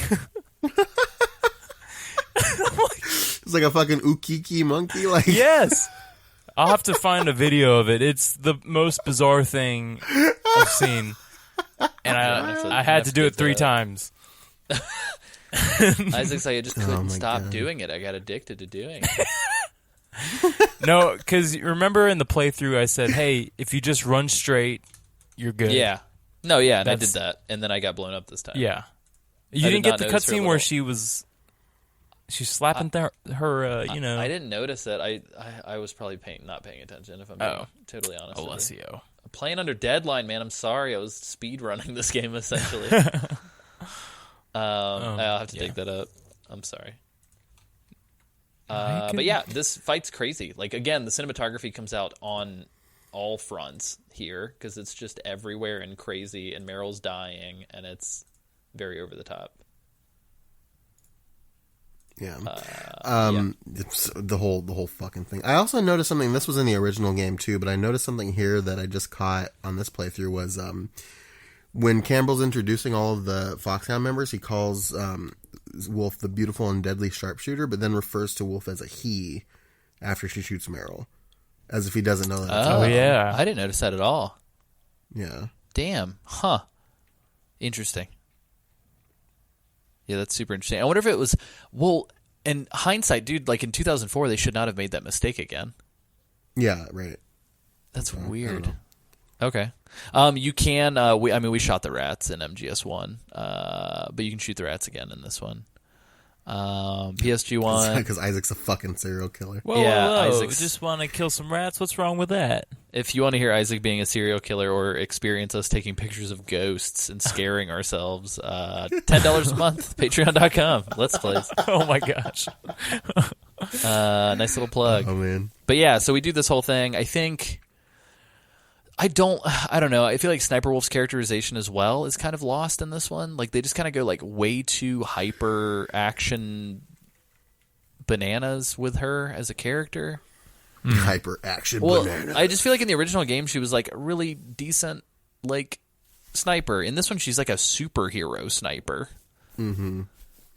But anyway, yeah, the fight with her, I found it to be easier in the Twin Snakes. Yeah. I mean, I also played on easy, but Yeah. yeah. What were you gonna say, Sam? I'm sorry. No, I was gonna agree. I was just agreeing. Nice. It was like it gave me hope that the second one would be better, and it was.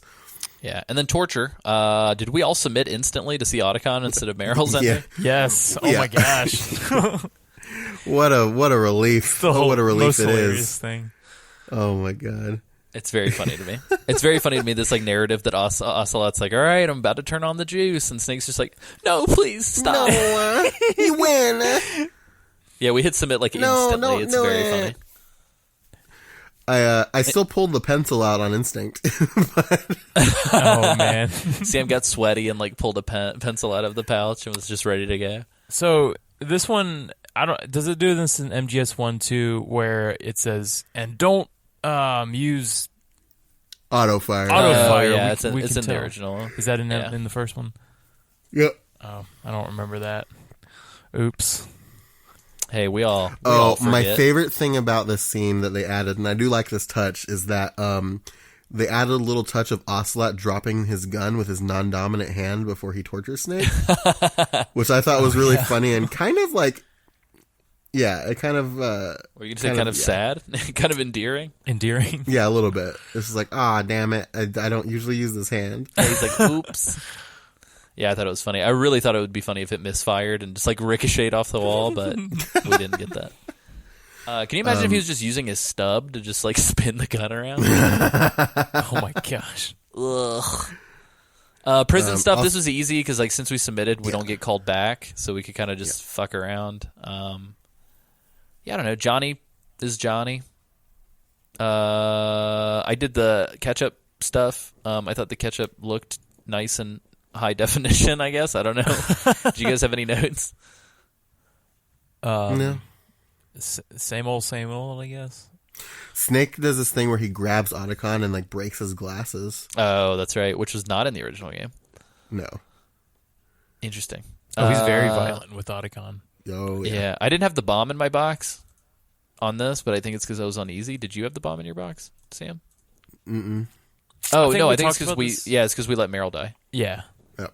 Yeah, we don't get a bomb if we let Meryl die. Haha. Yeah, what if instead he would have left a post-it that just said, you're fucked up and suck? It's just like, we'll let the bomb be your depression that's going to kick in. Oh man. Oh man. The only thing that I really noticed on the backtrack to the comm tower was that the sickening number of claymores that are in the snowfield. I don't even want to and the talk large about sweeping- that. Well, so they've been replaced Jeez. Oh, by 2 guards. it's just 2 This is the boys, worst. that's it? It's got to be because of the difficulty, I feel like. It must be. Yeah. I didn't even... Yeah, fuck. Again, No, I because was just, like, to make sure I speedrunning. watched a video of this on a higher difficulty level, and they're there. It's 2 boys. Oh, weird. Yep. Yeah, because in the main game, So it's they- like a field of claymores and the 4 cameras, do you think? Yeah, the two by the door and then the big giant sweeping ones. Yeah, but no, it's Yeah. just 2 boys in this time. And the other thing is they do this one other time in the warehouse, like on the way to Metal Gear's hangar, where you have that big giant wall of cameras. They Yeah. replaced that with some boys too. I did notice that one. I have that in my notes. But yeah, why they? Maybe they hate cameras as much as I do. Maybe. Comm towers. I couldn't quite get the run and shoot shit to work, so I just kind I of tanked didn't. it. I just fucking ran and flipped some boys. Yeah, I also grabbed my rope, which on sucks. the GameCube, the disc 2 happens here instead of after killing Sniper Wolf. Yep. Oh, yeah? Which I thought was interesting. I think it's because of all the cutscenes and all the fancy schmancy polygons. But yeah, it didn't. So what I noticed about climbing the tower was that it didn't feel as bad because Snake seemed to move faster. Mm-hmm. Yeah, but I was able to do it on my the first space try. feels smaller to me. The spaces feel so much smaller, and so I think that was part of it too. Like it was kind of like a weird. I don't know. It felt like a mental illusion where I was like, I feel like I just got to the top of this fucker in no time. Mm-hmm. But So it yeah, was really quick for me. When he gets to the top of the building, when Liquid shows up on the hind to blow some stuff up, he does like this weird bullet. Snake does this weird bullet time grenade toss at a piece of scaffolding that's coming towards him, and before he grabs the rails before he falls off the building, and it's kind of inspired, honestly. it's pretty good. Is this where the missile happens, or is that during the boss fight or after the boss fight? I think it's after the boss. Okay, yeah. No, The it's missile it's like flip. right before, right after the boss fight. He does do a parkour flip into rappelling. Yep. Did anybody do the hanging check on the getting down the side of the building? I meant to do it, but I happened to have the rope, and because I had it, he just like automatically jumped. Yeah, I had the rope, so. Okay. Isaac, did you do the rope as well? Yeah, what's the hanging check thing? So like if you don't pick up the rope at the bottom, Oh. you can just like hang drop your way down. Oh, dang. Yeah, did anybody do the push-ups, Sam, to beef up their I didn't know you could do push-ups. I never got to a point in my game where the hanging gauge was a trip, like a factor at all. Yeah, I think I fucked with it once during the helipad. Let me make sure that there are push-ups in there. I hope I'm not like Push-ups. fabricating memories. Isaac, did you never do that in MGS2? No, I didn't know Or you could do pull-ups, push-ups. excuse me. Apparently, if you're while you're hanging, you can hold L2 and R2 and do like the little pull-ups. Oh yeah, so I didn't make it up. You can do pull-ups in Twin Snakes as well. So you can do that just to kind of peek up over ledges and stuff. But if you do it consecutively over and over, you'll level up your stamina gauge, Oh, dang. which I thought And was it's funny. something that you could do in 2 as well. That's Yeah, you can do it awesome. up to like level 3, I think. Well, dang. But I yeah. did not know that. Sam, do you have any notes between the I found that the repelling, and again, maybe it's because of difficulty level, I found the repelling to be a little bit easier as well. Yeah, same. Does anybody have any notes before the Hindy boss fight? I will say that having submitted to the torture, the hero always saves the girl line that Snake says hurts a lot more. Yeah, that's a good point. Didn't even consider that. But yeah, you got to fight Vice President Helicopter here. I don't know if it was just me, but like I had more difficulty like locking on for some reason Really? to the Hindy. I found it was easier for me in this one. Man. Yeah, and he doesn't dip below level as much in this one too. So Yeah. Isaac, I just saw the link that you shared for the Meryl butt slap, and that Oh, is yeah. the most bizarre and surreal thing I've ever Isn't seen. it? oh god, I need to look at this. Really It's quick. very weird. Literally, like Snake blows himself up. Meryl goes, "Huh," and then does like a weird like spin, eyes the camera sexually, and then like smacks What her the ass with like a fuck? whip sound I'm effect. watching it right now. What the fuck's going on? It's very weird. I couldn't believe it. I thought maybe I was like dreaming. Yeah, like a fever dream. I was like, this can't be real. It's very So stupid. Yeah. It's so dumb. Anyway, Hindy boss fight. All I have to say here, that was like, dude, missile kickflip, backflip madness. So the Hindy fires a missile at Snake during this cutscene, and I shit you not, Snake jumps up, kicks off of the missile, yeah. and does a backflip. I hate it. Yeah. The other thing too is that like when the hind goes down, like in the original game, Snake just kind of like turns around at the When end he of the goes, he explosion. turns and he goes, that takes care of the cremation, like a badass. Yeah, like he turns around, but he does like this cool guys don't look at explosions type of shit. Yeah. It's pretty good. Woof. Let's just jump ahead. Creepy elevator. So we get to Comm Tower B. Snake's doing his thing. Everything that leads up to this is pretty good. I will say the Otacon and the codec does not match the human that we interact with physically. Nope. And I feel like that does happen with some of these characters. Like, I feel like Naomi in the codec does not reflect the 3D model of Naomi that we deal with in the briefings.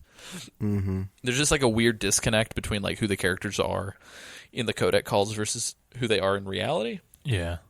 And so I feel like Otacon's animated self feels kind of out of character based on his like derpy Twin Snakes version of him. Derpy. But the elevator, again, because of these environments feeling a little bit more restrained and kind of tighter, I felt like the elevator bit just like it wasn't scary as much as it was kind of goofy.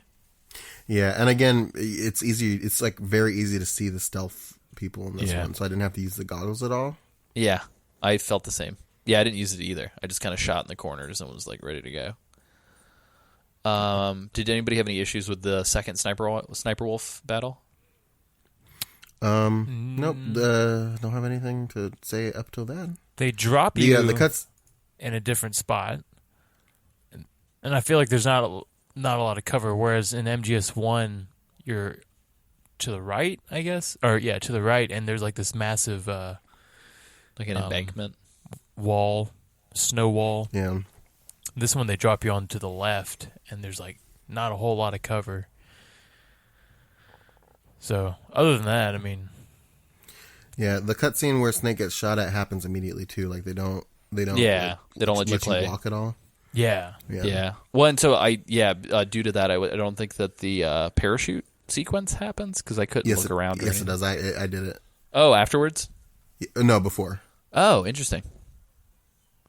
Nice. Was it the same dialogue? Yeah. Yeah. About I'll string you, so that means I'll string you up. Gotcha. I probably just took too many steps forward and triggered it before. Yeah. Interesting. Yeah, I found that. Oh, go ahead. Sorry, Sam.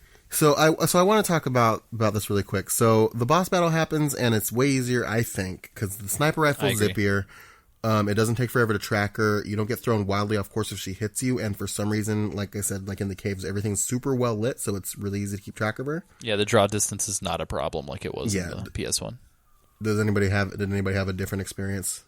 No, I legit did it the right way this time, unlike the remaster MGS1 where you bust out the Nikitas. Well, I forced myself to do it the right way because I was doing a no-kill run. Oh, that's right. And it was really is easy. there?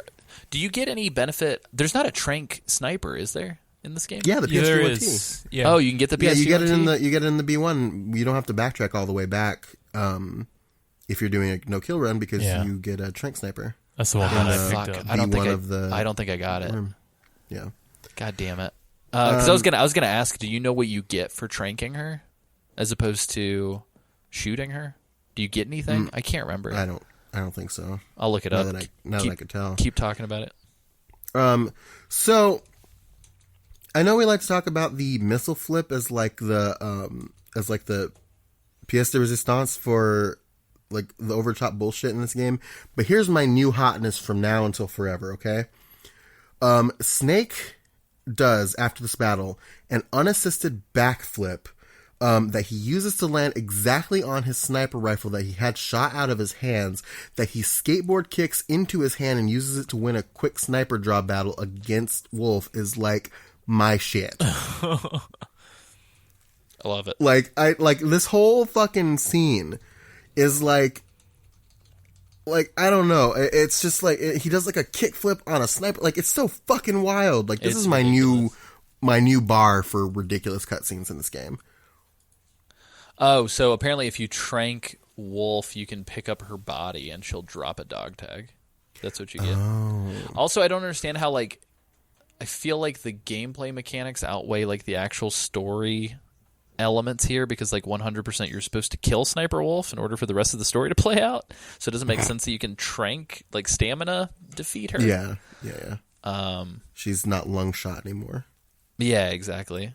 Sam, what were your thoughts on Otacon's version of his sad boy? His performance Here. He does when she asks for his sniper rifle, he trips over himself, which is on one hand it's fucking stupid. On the other hand, it's kind of a nice touch. I don't know what to think about it. What I will say too is that as the wolves disperse, the puppy staying behind with her body breaks my fucking heart. Yeah, the puppy looks a lot what's the word? It looks a lot more like an actual puppy and not like a bunch of like Doritos glued together like it did in GS1. I love the idea of just like, oh, this is just okay. Let's take some nacho cheese Doritos and some Cool Ranch Doritos here for his little spot on his back. We're gonna take some blue chip tortillas and just mash them together, and that looks like a wolf mash puppy. them together, and then we'll just like do a little dusting of the original tortilla chip Doritos, and we'll be great. Yeah, the thing. Pop that Dorito in here, dip it in cottage cheese. Who gives a shit? Dip that puppy in cottage cheese. Oh my gosh. Sam's having one of his patented mental breakdowns on the air. You just gotta dip a puppy in cottage cheese and be on your goddamn way. Dip them in Doritos. Can I do a final verdict on Hairgate 2K19? Oh yeah, 100%. She's definitely blonde in Twin Snakes. So here's the thing: she's blonde in Twin Snakes. I will agree, but it has like a green hue to it, as if to call back to the fact that she had fucking green hair in the first one. Yeah, she's almost got like, I don't even know how to describe it. It's almost like they outlined her hair in green somehow. Mm-hmm. There's like a green aura. She's blonde, but she was like in a pool with chlorine in it for too long. She was blonde, but went to the pool for a little too long. Yeah. Ew. Yeah, and that's about it, I guess. Otacon, I feel like, is way wimpier here than he was before. Maybe it's because we can see his face clearer. Mm-hmm. Yeah, after that, we just come on down here to the blast furnace. I found that this, again, felt kind of smaller than it did before. Maybe it's because I am bigger. But I tranked everybody and just kind of did my business. This part did seem smaller, actually. This is when I sort of noticed. Yeah, it's weird. I don't know if it's just Snake is bigger or if like the new mechanics just make it to where it's like you feel like you can just kind of fucking vault through half the room. Yeah. Mm-hmm. Oh, so fun thing to do. You can totally hang in the tank hangar and just drop down from that top level. Oh yeah, I did that all the time. Which is crazy because like, yeah, you don't even have to fucking go down the stairs or deal with the cameras or anything. But yeah, the thing in the cargo elevator, these motherfuckers jump down to ambush Snake, shoots a hail of bullets, and then Snake does like a helicopter spin jump to escape. Of course he does. And then the dudes land, and then their shells land behind them. Yep. Because dude, everybody's can't, dude. ninjas. It's like some John Woo shit in here. It's wild. This is on the moon. Yeah. Shadow Moses is on the moon, dude. It's not snow. That's just moon rocks. Yeah. I don't like it's so weird. If you've listened to this show over the course of the past 3 years, you probably know that like I do like some campy, dumb, goofy, tongue-in-cheek bullshit. Like one of my favorite movies is Crank with Jason Statham. Like I'm all here for camp. It's just like the way that this game does it. Maybe it's because of the original's like legacy. I just find that the way that this game does it just doesn't feel funny. It just kind of feels dumb to me. Mm-hmm. Yeah.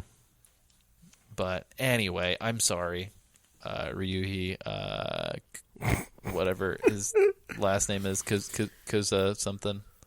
Koza Nostra. No, it's Kitamura. Kitamura. I do know... Raven. I do enjoy that you get to see the source of the ravens that attack Snake when he walks into the room with Vulcan Raven. It's his Vulcan Raven's bird cyclone. Yeah, I did not get spanked by the various random cameras that don't alert anybody because they weren't there for me. They weren't there. Yeah, just a couple boys in there. Yep. Oh no, yeah, no, they weren't. Yeah, they weren't there. Just in general, that's right. Yeah, I do love the just like the fuck you cameras though. Going back to the first game, just like oh no, we just wanted to spray you with a bullet. That's all that's here for. Put you back in your place. They take out the muktuk eating line here, which is lame. I know, I noticed that too. Right before the battle happens, Raven like bulks up his muscles and chucks a crate at Snake, and then Snake blows it up with a missile in Matrix style, which is fucking insane. Because of course.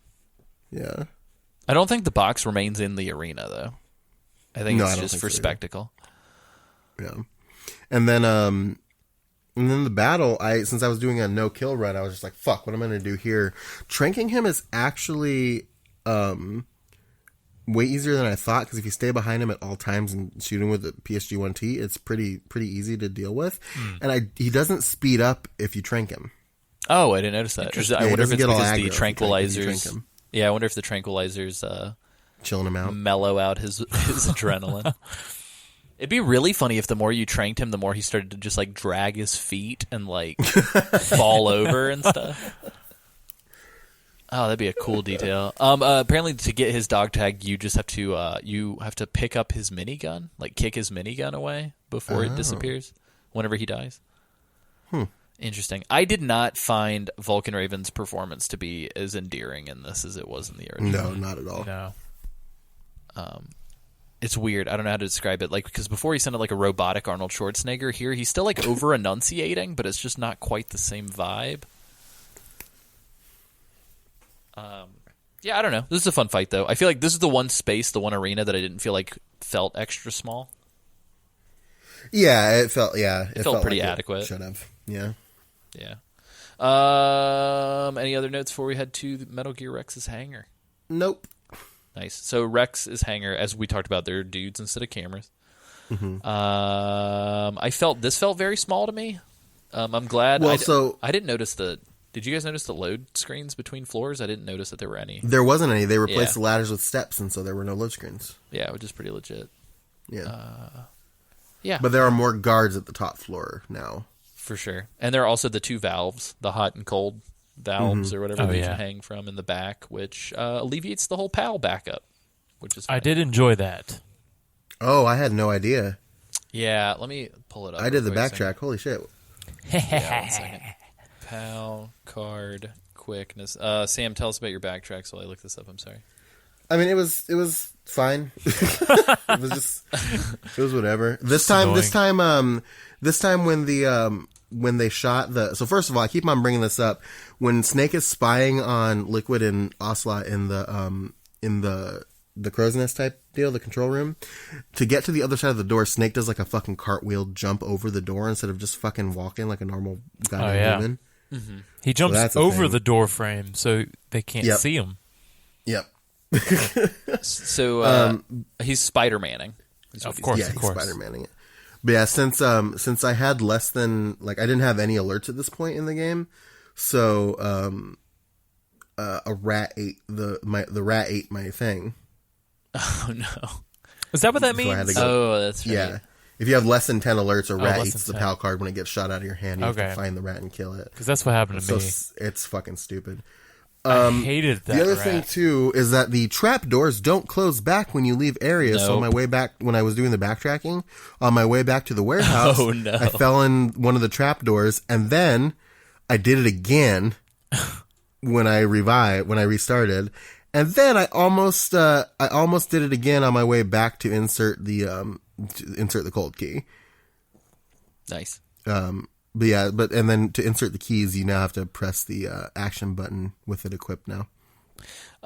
So really quickly, and I will say this, I feel like it let the entire Naomi reveal, I don't understand. So what I'm about to say completely alleviates the backtrack, so I don't understand where the pacing would exist for there to be the Naomi codec calls. But essentially once you slip in I think it's between, that's right. So they call you between you sticking the key in. So you stick in the room temp key, and then if you go to I would say it's sort of like the northeastern corner of the room, on the right side, right behind Metal Gear Rex on the top floor, you can hang from a ledge and drop down, and there's a red pipe and a blue pipe, and you can literally, without leaving the underground base, transform the PAL key. Jesus. Yeah, it's kind of amazing. And also you're not walking on Metal Gear, which is kind of disappointing. It's like the scaffolding. You're walking around. Scaffolding. There's no step on me, Snake. Step on me, Snake. I'm do your worst, Snake. Ready for you to climb all over me. But yeah, then we fight Metal Gear Rex. So here's a couple of things. Yep. One, Liquid is walking on the railings and doing flips and stuff while he's talking to you. He's definitely doing some vamp shit, and it's ridiculous. Yeah. And then at one point, Snake tries to drop kick Rex, which is just another in a long line of really weird choices. Yeah, I was waiting. I was waiting to see when he rears up and does it. Part of me was like, I bet Rex is just gonna fly out of the building, because that's how this game is. Like Snake's also in the X-Men, apparently. Yeah. Yeah. But yeah, the battle itself wasn't that much different for me. The whole Gray Fox scene was, again, way more fucking anime, and this is when I for sure noticed the Mega Man arm. Oh, yeah. So it is impossible to miss. Also, really quickly, this is a note that I had from the first game that I wanted to point out. I love the conversation between Gray Fox and Liquid here, where Liquid's talking about how in the Middle East they didn't hunt foxes, they hunted jackals. Mm-hmm. And instead of foxhounds, they used royal harriers. Yeah. And then Gray Fox responds back with this cornered fox is more dangerous than a jackal line. Yeah. I personally think that the original delivery, I went back and watched it on YouTube, is like way better, but it's also just because they have that cool like echoey weird PS1 1998 Shadow Moses shit going on with their voices. Yeah. But yeah. After Gray Fox dies, Snake does this like thing where he picks up Fox's sword and does this like cheeseball like pose thing with it. Yeah, he does some fucking Crouching Tiger, Hidden Dragon posing with it. Mm-hmm. He wants he to use it, but it doesn't make it kind of makes sense that he picked it up because I think like isn't the canon of the sword that he gives Raiden is Gray Fox's sword? I believe so. I mean, I don't know if it's canon, but I think that's what everybody assumed. That's what they put in there. But also, I thought it was Olga Ninja's sword that he gives Raiden. I didn't think it was that explicitly this ninja's sword, but I don't know. I just want to point out that Liquid is a lot less buff than MGS1 Liquid. I was hoping to see those six packs, and they were not there. Yeah, I found Metal Gear Rex on this easy difficulty, and I'm sure people are, again, probably rolling their eyes that we played this on easy. Playing these games back to back in a short time span, I'm sorry. But yeah, Metal Gear Rex was not difficult whatsoever for me. Yeah. Sam, do you want to play us out, play us through from the Liquid punch up to the shootout? What you got? Yeah, let's do it. Liquid's whole speech here about the joy of killing is less heavy knowing that I killed literally nobody. That's very true, actually. I didn't even think about that. It seems easier to beat Liquid here. It's easier to dodge him, which was one of my banes of existence before. Although if you use the dodge roll here, like it kind of just sends you off the side of Metal Gear since the area is so small. But you also don't have to knock him off of Rex to win this time because they replace it with a huge anime cutscene, including a double face punch with dirt flying all around. Yep, I did love that, by the way. Cool. Yeah. And then we'll talk about this here because since we didn't talk about it at all in the final episode, Meryl's dead. Yep. So she's still the one attached to the bomb in this sequence, but after the battle, Snake goes up to her and like cradles her, and she's dead. And Snake like cries to the heavens, Meryl, like yells Meryl. Yeah, Meryl. Yeah, and then he calls himself a loser for giving into his pain and fear and sacrificing his life for his, and then asks for forgiveness. Yeah, he literally uses the word loser. Yeah, let that slip with you guys. And then Otacon shows up and says that she can't forgive anyone anymore, and that blaming himself for her death must be easier than thinking about the fact that she died, and mentions that death is not defeat, and that he also lost Wolf, and that her love didn't die with her, and that Otacon asks Snake to live, and Snake recognizes that Otacon has changed, and Otacon says he's through regretting the past, and then what got me here is that instead of noticing the sneaking suit from halfway across the arena, which is kind of buck wild anyway, he's looking around for it and then steps on it as if he couldn't see it a foot next to him. That super cracks me up too, by the way, because that like sort of implies that it's almost like it's not like that cloak from Harry Potter where like you can see it when you're not wearing it. It just kind of cracks me up because it's like it's just always invisible. Yeah, I don't know why. Like that little detail. And I feel like it kind of retcons what we know to them to look like, because if you look in the item selection menu, they always show you what the stealth camo looks like, and it sort of looks like a pack that you wear on your belt. Yeah. So it's weird that they put this gag here, but I don't know, it made me laugh. Yeah. The Jeep escape isn't really any easier or harder, at least for me. It wasn't. I thought it was. I don't know. I thought it was a little bit it felt a little bit more intuitive and like, I don't know, like easier to do. I guess I didn't really have any trouble with it, like in one though, like you guys seem to. It was awful in one. That's true. Yeah, I didn't have much trouble with it. I think it's just the turn radius. I think the turn radius sucks in one is the problem.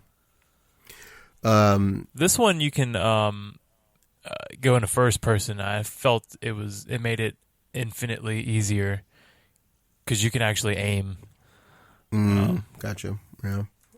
Proper. Let's see. When the Jeeps crash, there's more bullet time anime nonsense that happens here. And then instead of being trapped under the car, like in one, Otacon and Snake are both standing when Liquid dies. Otacon is trapped, but Snake is not. He's standing. And then Snake helps Otacon out, and Liquid fires at their feet. And then after the Fox die thing, Liquid's second win that he gets is legit him standing completely up, having a stare down with Snake, and then collapsing again.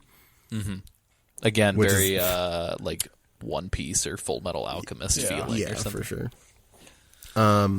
So this is something that I think is in the original game too that we didn't talk about. If Meryl dies, Campbell will tell you that she was actually his daughter. Oh, okay. Right on. Yeah. So we do have canonical evidence that before 4 within the first game. The truth. Yeah. In the briefings, he does refer to his little brother. By the way, Roy refers to his little brother dying in the Gulf War, which I'm just like, Matt. Matt actually got sucked away into the Survive universe. And then I think I mentioned this in the episode 4 of the remaster, but of Metal Gear Solid 1. But instead of just walking down the mountain, Otacon just like pratfalls all the way down the mountain. 100%. Yeah. Yeah. And by episode 4 of the remaster, do you mean last episode, Sam? Yeah, Alessio, God. Just let me say things. Very nice. Yeah, and we get the music here at the end. I think is unchanged, right? The best is yet to come. Yeah, I think they play it all the way through. I should probably cross-reference check that real quick just to make sure that we're not putting our feet in our mouths. But what'd you guys think? Give me your wrap-up thoughts. This is fine. Controls are bad. Cutscenes were over the top and unnecessary, but whatever. If you had to pick one over the other, which would you prefer? Oh, one for sure. The original for sure. I don't know why I even asked that question. I think we all know the answer to that question. You feel the same way, Isaac? Yeah. I just wanted... okay, so just for reference, Frank, my dog, was barking, so I had to, like, step away. I don't know if... Did you guys mention at the very end when Otacon, when they were going down the hill? Oh, yeah, pratfalls? Yeah, we did. Yeah. Okay. Yeah. Also, All right. Best Is Yet to Come does play in the background still. Nice. Yeah, it was... Very nice. That was a little much. Come on, Otacon. Yeah, I feel like you could have put Curb Your Enthusiasm music in the background while he was rolling down the I might do that for the Instagram and the Facebook page and stuff before this episode comes out. That's funny. I also, because of that, now have a hankering to try and find parts in cutscenes where somebody says something fucking crazy and then just put in like the Always Sunny in Philadelphia style, like it's just like a weapon to surpass Metal Gear, and then it's just like the gang loses the keys to the nuke tank. Oh man, yeah. But the other thing too is that we didn't mention is that we've talked about this before, but just to tie it all up, they joke about how their names are Hal and Dave, and that maybe they should take a trip to Jupiter, and they do the about it. So. Yeah, and that's in the original game as well. Yep. A lot of laughter. And post credits is the same, I believe. It's the same Mr. President nonsense. Yeah. Real quick, John Cygan, Cygan, the guy who voices the president on the other side. Or it's weird. He's got credits in this game, but I feel like the voice on the other side of the phone is just like almost like a Peanuts, like. But I'm pretty sure he has credits in MGS1. If you guys didn't know, he also voices Solidus. He died last year. Yeah, we talked about it on the show. Yeah, which is upsetting. Let me see real quick. That is so weird. I swear to God that he was credited in MGS1, but now I'm not seeing it. Maybe I made that up. But yeah, anyway, Solidus. That's a thing. Yay. It's weird. Do you think that there could have been a world in which the GameCube was originally supposed to get a second Metal Gear game? Wait, what? Do you think that there would be a world in which like this game sold well enough on the GameCube that they released like Sons of Liberty for the GameCube? Maybe. Probably. I'm kind of surprised that they never ever followed up with Yeah. any other Metal Gear on the GameCube, Yeah, I don't. or any Nintendo console. How well did it sell? Did they have? I should be able to pull up some reception stuff. I mean, I guess it didn't sell. Well, maybe it did. I don't know. Maybe Konami just doesn't. I mean, we know Konami's allergic to money these days. So I mean, it looks like critically it did fairly well. Yeah. But okay, here we go. Despite, oh no, never mind. Interesting. There's no mention of sales. There's just sort of critical reception. Yeah, I'm not sure how many units it sold. I do know that apparently it had multiple versions. In Japan, they had a premium package, which I did see on eBay when I was looking this thing up, and this thing is going for quite a pretty penny. But it came with a platinum-colored GameCube that had the Foxhound logo on it, and a 44-page book that's filled with production notes on the game, and a special disc that had the Famicom NES version of Metal Gear on it, which is pretty neat. But yeah, I'm not 100% on how it did critically, but I'm assuming since we never really got a follow-up that maybe it didn't do so well. Who knows? Mm-hmm. But yeah, that's been Twin Snakes. I mean, I enjoyed it. It's a Metal Gear game. I enjoy Metal Gear. If you guys have never played this, it can kind of feel like a treat, like a secret Metal Gear that exists waiting to be discovered. But I think overall, and maybe it's because I grew up with the first game, I just unfortunately cannot divorce myself from the nostalgia to get behind this one. Agreed. Yeah, I like this I don't game. It's okay. It puts a little a twist on it. I mean, I think we're looking at it with the critical eye of comparing it to the first one, and maybe that's why we fault it.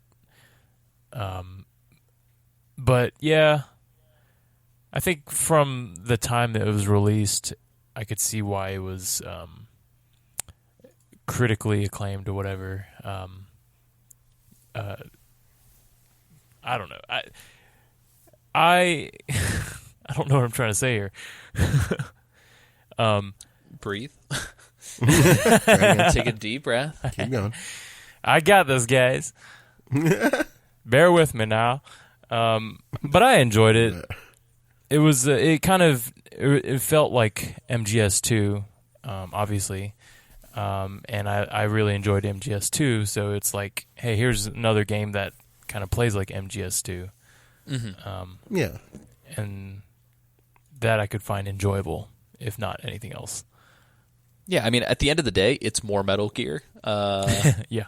And I feel like maybe the older that I'm getting, the more that I have a deep-seated appreciation for like 1, 2, and 3 sort of like classic gameplay, which kind of sucks that we're about to dive into 5, and I'm just like kind of vibing really hard on this like classic style of MGS game.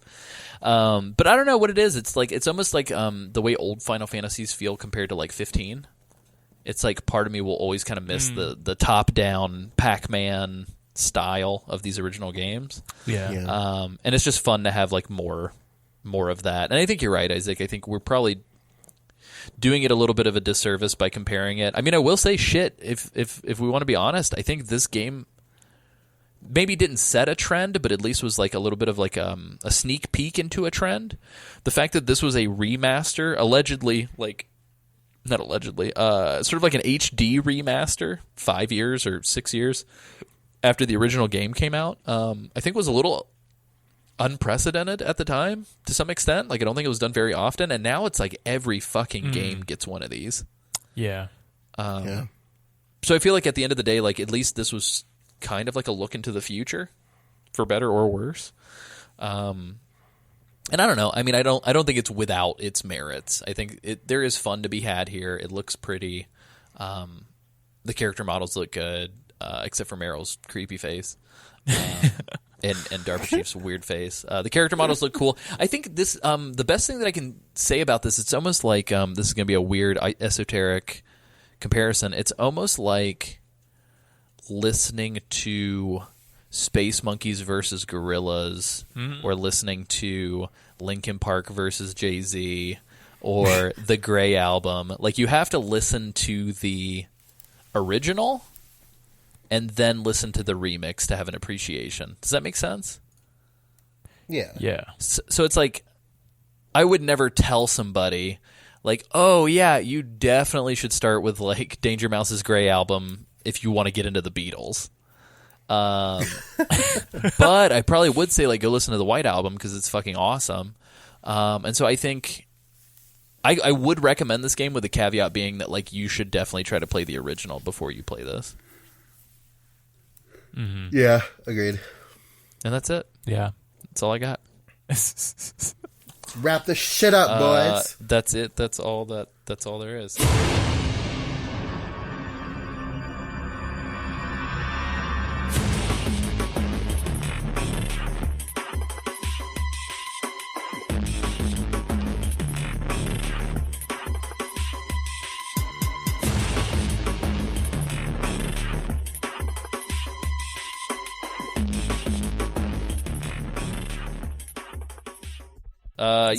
Let's do some plugs. I just want to say this has been great, and I really appreciate everybody coming out to play for these remasters. We've actually had like almost like a record high listener number since we did the remasters for MGS1. So that's awesome. I hope you guys will stick around for MGS5. I'm sure you will. I do want to make mention. We are going to be doing a couple extra ops between seasons. I know we have talked about doing extra ops between seasons and have really only executed on that maybe 3 times. But we are doing it here. 1, because we have some fun extra ops, and 2, because Isaac and myself need more time to play these games. So extra op number 6 will be coming out a week after this, and it will be the story so far. So it'll be us next week, Alessio. Oh, sorry. Well, yeah, I framed it that way for patrons versus general feed. But yeah. Thanks, Sam. No, I was giving you a hard time because you gave me a hard time earlier. Oh, you're all good. I'll take it. I deserve it. Essentially, we're going to be covering the story so far, so it's every game's plot. We're going to be talking about the plot of these games leading up to 5. So it'll be a cool primer or a refresher, depending on who you are. But we hope you guys will dig it. We've gotten a lot of clamoring from people about us doing like lore/character episodes, so we hope that you guys will dig it. After that, we are going to be doing Extra Op 07 is going to be covering the Kojima Code, the book. And then this will be a fun treat. We're talking to the author, Terry Wolf, of the Kojima Code on Extra Op 08. If you are a $10 plus patron and you're listening to this, submit your questions. We're trying to keep it to like 1 or 2 questions per patron, but submit your questions for Terry. If you are not one of those people, we are going to, unfortunately, just try to keep those questions to the patrons just to kind of keep the interview from going too terribly long, because we don't want to take up a ton of time with our guest. But we're hoping to have more guests like that in the future. Outside of that, we're going to be diving into Ground Zeroes and Phantom Pain right after that. So it's finally fucking coming, people. Leave us alone. Yeah, I'm very excited. I love Ground Zeroes, so I'm super excited to talk about that. And we'll see about Phantom Pain. But yeah, I'll let you guys do plugs, and then I'll do sort of final admin wrap up for this show, because I don't want to just keep talking about Patreon. Sam, where can people find you on the internet? You can find me on Twitter at Sanjul. That's SANJUUL. I tweet stuff there. As always, I bring up constantly the Instagram at Metal Gear Mondays. I post clips and stupid shit on there, so it's great. It out. Pro follow. I love it. Isaac, where can people find you? Hey, you could just hit me up at doesn'thavetwit.com. You can, but whether or not you get a response is another thing. But isn't that the fun of it all, you know? It's in the Lord's No, hands at I that point. think the fun is interacting with the people that want to interact with you. Jesus. Yeah. I don't know how to work these I sites. think Isaac's afraid that like if he is regularly on Twitter that his mystique will disappear. Oh, I'm sure. That is Like the these secret people, to Isaac. These people don't know Isaac like we know Isaac. Oh, Yeah. Yikes. When the mystery falls away, Isaac's just like everybody else. He's just a mortal man, people. He's just a mortal man. Nanomachines are keeping him alive. Yeah, you can find me at AC Summerfield on Twitter, acsummerfield.com. Fun stuff coming down the road. I am working really hard on a short film that hopefully I will have more information about soon. Outside of that, you can check us out, MetalGearMondays.com, MetalGearSolidPodcast.com, iTunes, Spotify, Google Play, wherever you're listening to us right now. Please leave us a rating and a review if you do not mind. If you want to support the show financially, you can go to Patreon.com/MetalGearMondays. As little as $2 a month gets you all episodes early, as well as a whole other podcast. It is the Metal Gear Mondays Patriot Club. We talk about non-Metal Gear stuff. We just recently talked about Kingdom Hearts and VR. It was fun. Last week. In the same episode. Last time we talked about Spider-Man, and that was a lot of fun, too. A lot of fun stuff. I will say, I wanted to make a quick mention of this at the back end. If you are a $10 a month patron or higher, not only do you get the Let's Plays that we've referred to a handful of times on this episode, but you also will be able to dictate an extra I almost said an extra op, excuse me, that is a whole other tier. You will be able to dictate an outer op. So we're going to be doing our listener responses a little differently. It dawned on us that like the listener responses are the least listened to episodes of this show, but the people who do listen to them are really into them, and we really enjoy those episodes, and we love reading you guys' responses. But because of that, we thought we'd spice things up and make it a little bit more engaging. So the first half of now we're calling them outer ops, the first half of the end of every season is going to be us talking about a topic that is decided by $10 plus patrons. Mm-hmm. And that could be anything. Like we could talk about Kazuhiro Miller's obsession with hamburgers. We could talk about Code Talker and what the hell is up with him. We could talk about anything. The weird skins that were downloadable for camouflage on Metal Gear Solid 3 that have been lost to time. We could talk about anything that you guys want us to talk about, but we'll do that for the first half, and then on the second half of those episodes, we'll talk about listener responses. So we're very excited about that. There will be like messages going out on Patreon, kind of asking for input. We want everybody to try and submit minimum or maximum one suggestion per period, but the goal is for us to kind of backlog those, and if we're ever having a slow week, we might just do a whole episode where we like speed round go through those topics. But yeah, that is it. You can go to bit.ly/MGM store if you want to buy some sweet stuff from Sam. I'm having a little bit of an issue with Amazon's affiliate program, so I know a couple people have been using that. I do know that there were a couple charges that did go through that we will be receiving. For now, I would refrain from using our affiliate link just until I can get things cleared up, but hopefully that will be back online sometime soon.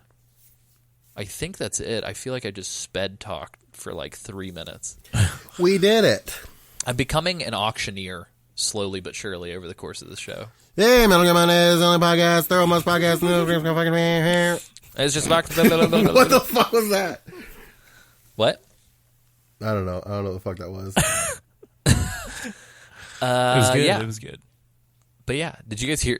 Did you hear me say it's just a box? We did not actually. No. Damn it! Did you? Fuck! I was trying. Yeah, I threw it into the auctioneer word soup that just came out of your mouth. Whoa. Yeah, 25, 25, hey, 25, 25, it's just a box, hey, 25, 25, Just a box.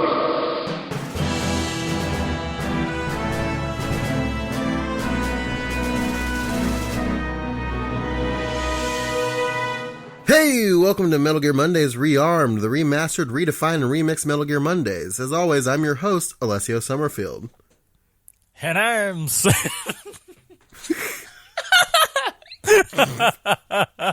I'm so sorry.